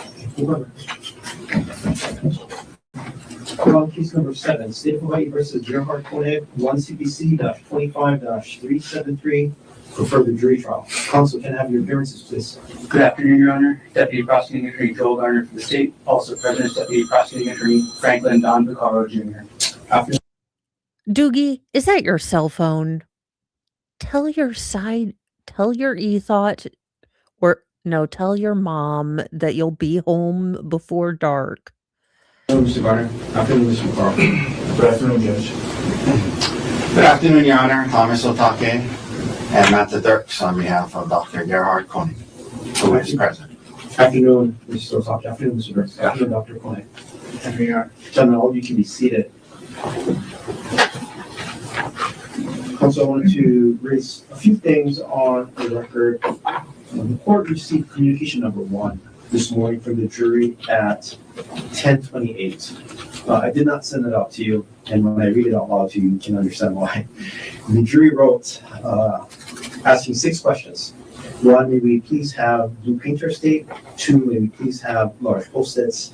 3, may we please have other colored dry erase pens? 4, may we have another whiteboard?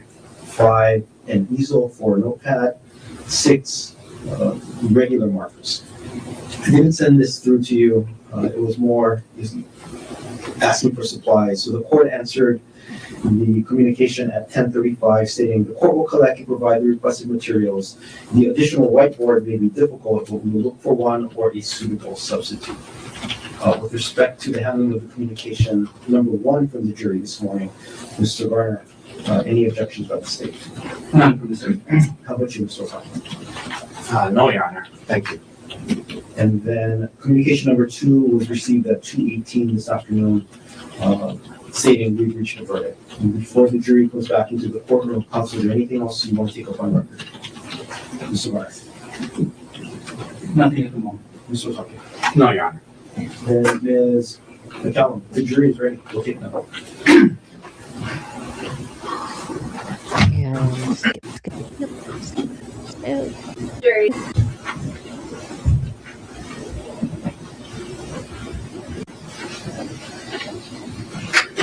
Okay, everyone can be seated. Jury is now in the courtroom. And the 4-person of the jury, please stand and state their name. Jury number 9, Makoto Atkins. Ms. Atkins, good afternoon. As the jury Having the 4-person state their name is kind of odd because usually courts are so big on anonymity. I've never seen a court ask the 4-person to give their name that I remember. To be fair, it's a bit past my bedtime, so. jury reached a verdict in this case. Yes, Judge, yeah. And did you sign and date the verdict form? Yes. Can you leave it in the manila folder? Ms. McCallum will come and collect it from you. Ms. Atkins, you can have a seat. Thank you.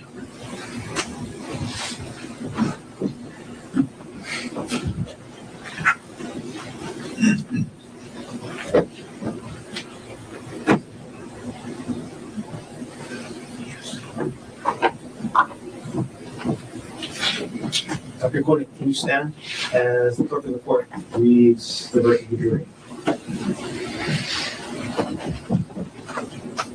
Case number 1 CPC-25-00000373, State of Hawaii versus Gerhard Koenig, We, the jury in this case, finds the defendant guilty of attempted manslaughter based upon extreme mental or emotional. Manslaughter? Extreme mental or emotional? Hawaii, explain yourself. Disturbance dated 4/8/26 by the foreperson. Gentlemen, you can be seated. Ladies and gentlemen of the jury, I'm going to call you by chair number, not by name, but by chair number. And I'm going to ask that you answer out loud either yes or no. If you agree with the verdict that was read out loud here in court, you would answer yes. If you disagree with the verdict that was read out loud in court, you would answer no. Starting with chair number 1. Yes. Chair 2. Yes. Chair 3. Yes. Chair number 4. Yes. Chair number 5. Yes. Chair number 6. Yes. Chair 7. Yes. Chair 8. Yes. Chair number 9. Yes. Chair 10. Yes. Chair number 11. Yes. Chair number 12. Yes. Thank you very much, ladies and gentlemen of the jury. Dr. Koenig, the verdict of the jury is indeed unanimous and consistent with their verdict. The court judges you guilty of attempted manslaughter in this case. Ladies and gentlemen of the jury, I'm going to send you back into the jury deliberation room one more time. There's a little bit more paperwork that you'll need to complete with Ms. McCowan. I will make myself available. I'll come into the jury room in about 5 minutes in case anybody has any questions. I'm happy to answer any questions that you might have. You don't have to wait though. If you want to get an early head start on your commute home, you're free to do so. When you leave in the hallways of the courthouse, the attorneys might be outside. They're always interested in hearing feedback from the jury. Now, I believe he's looking at up to 20 years in prison. I will have to look that up a little bit later. But that is the oddest damn verdict I've ever heard. How do you unintentionally manslaughter? I don't know, you guys, but I am going to be sending you over to Megan Fox. So I think she is doing something with the Hales. There aren't a lot of other people that I see on from. I am not up on who is usually streaming at this time, but as I start doing more evening streams, we should get it back to that. Um, I I don't know. Um, it'll be interesting. It'll be interesting how I feel knowing this is the verdict. Uh, I am so confused by that. Excuse me. Ugh. I am gonna have to start drinking that Jello because I have gotten chapters 2 and 3 done. So if you are a member on our stream, don't forget we are doing book club. So probably let's see. By next Thursday, we should be transitioning to doing Athena's trial during the day. So we should be able to do book club next Thursday. We're probably going to do the first 3 chapters for our first stream.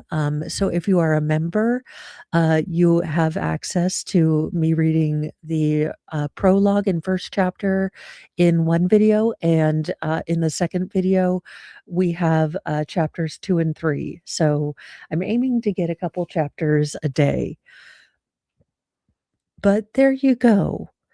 I hope you guys have a good evening. I am saying good night.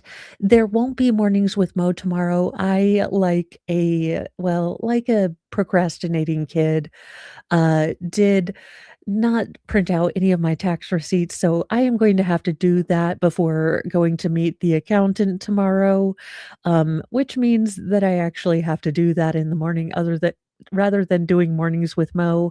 I will put a post up in the morning to remind you guys that I won't be doing mornings with Mo. But yeah, I kept meaning to do it and then I never did it. So it's one of those things. I will see you guys tomorrow. We will be going through and doing during the day, we will be doing the the demonic dentist in paradise, not dentist, daggone it.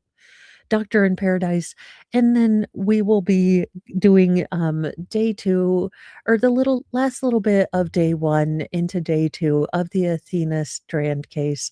So I will see you guys tomorrow. Have a good evening. Bye, you guys.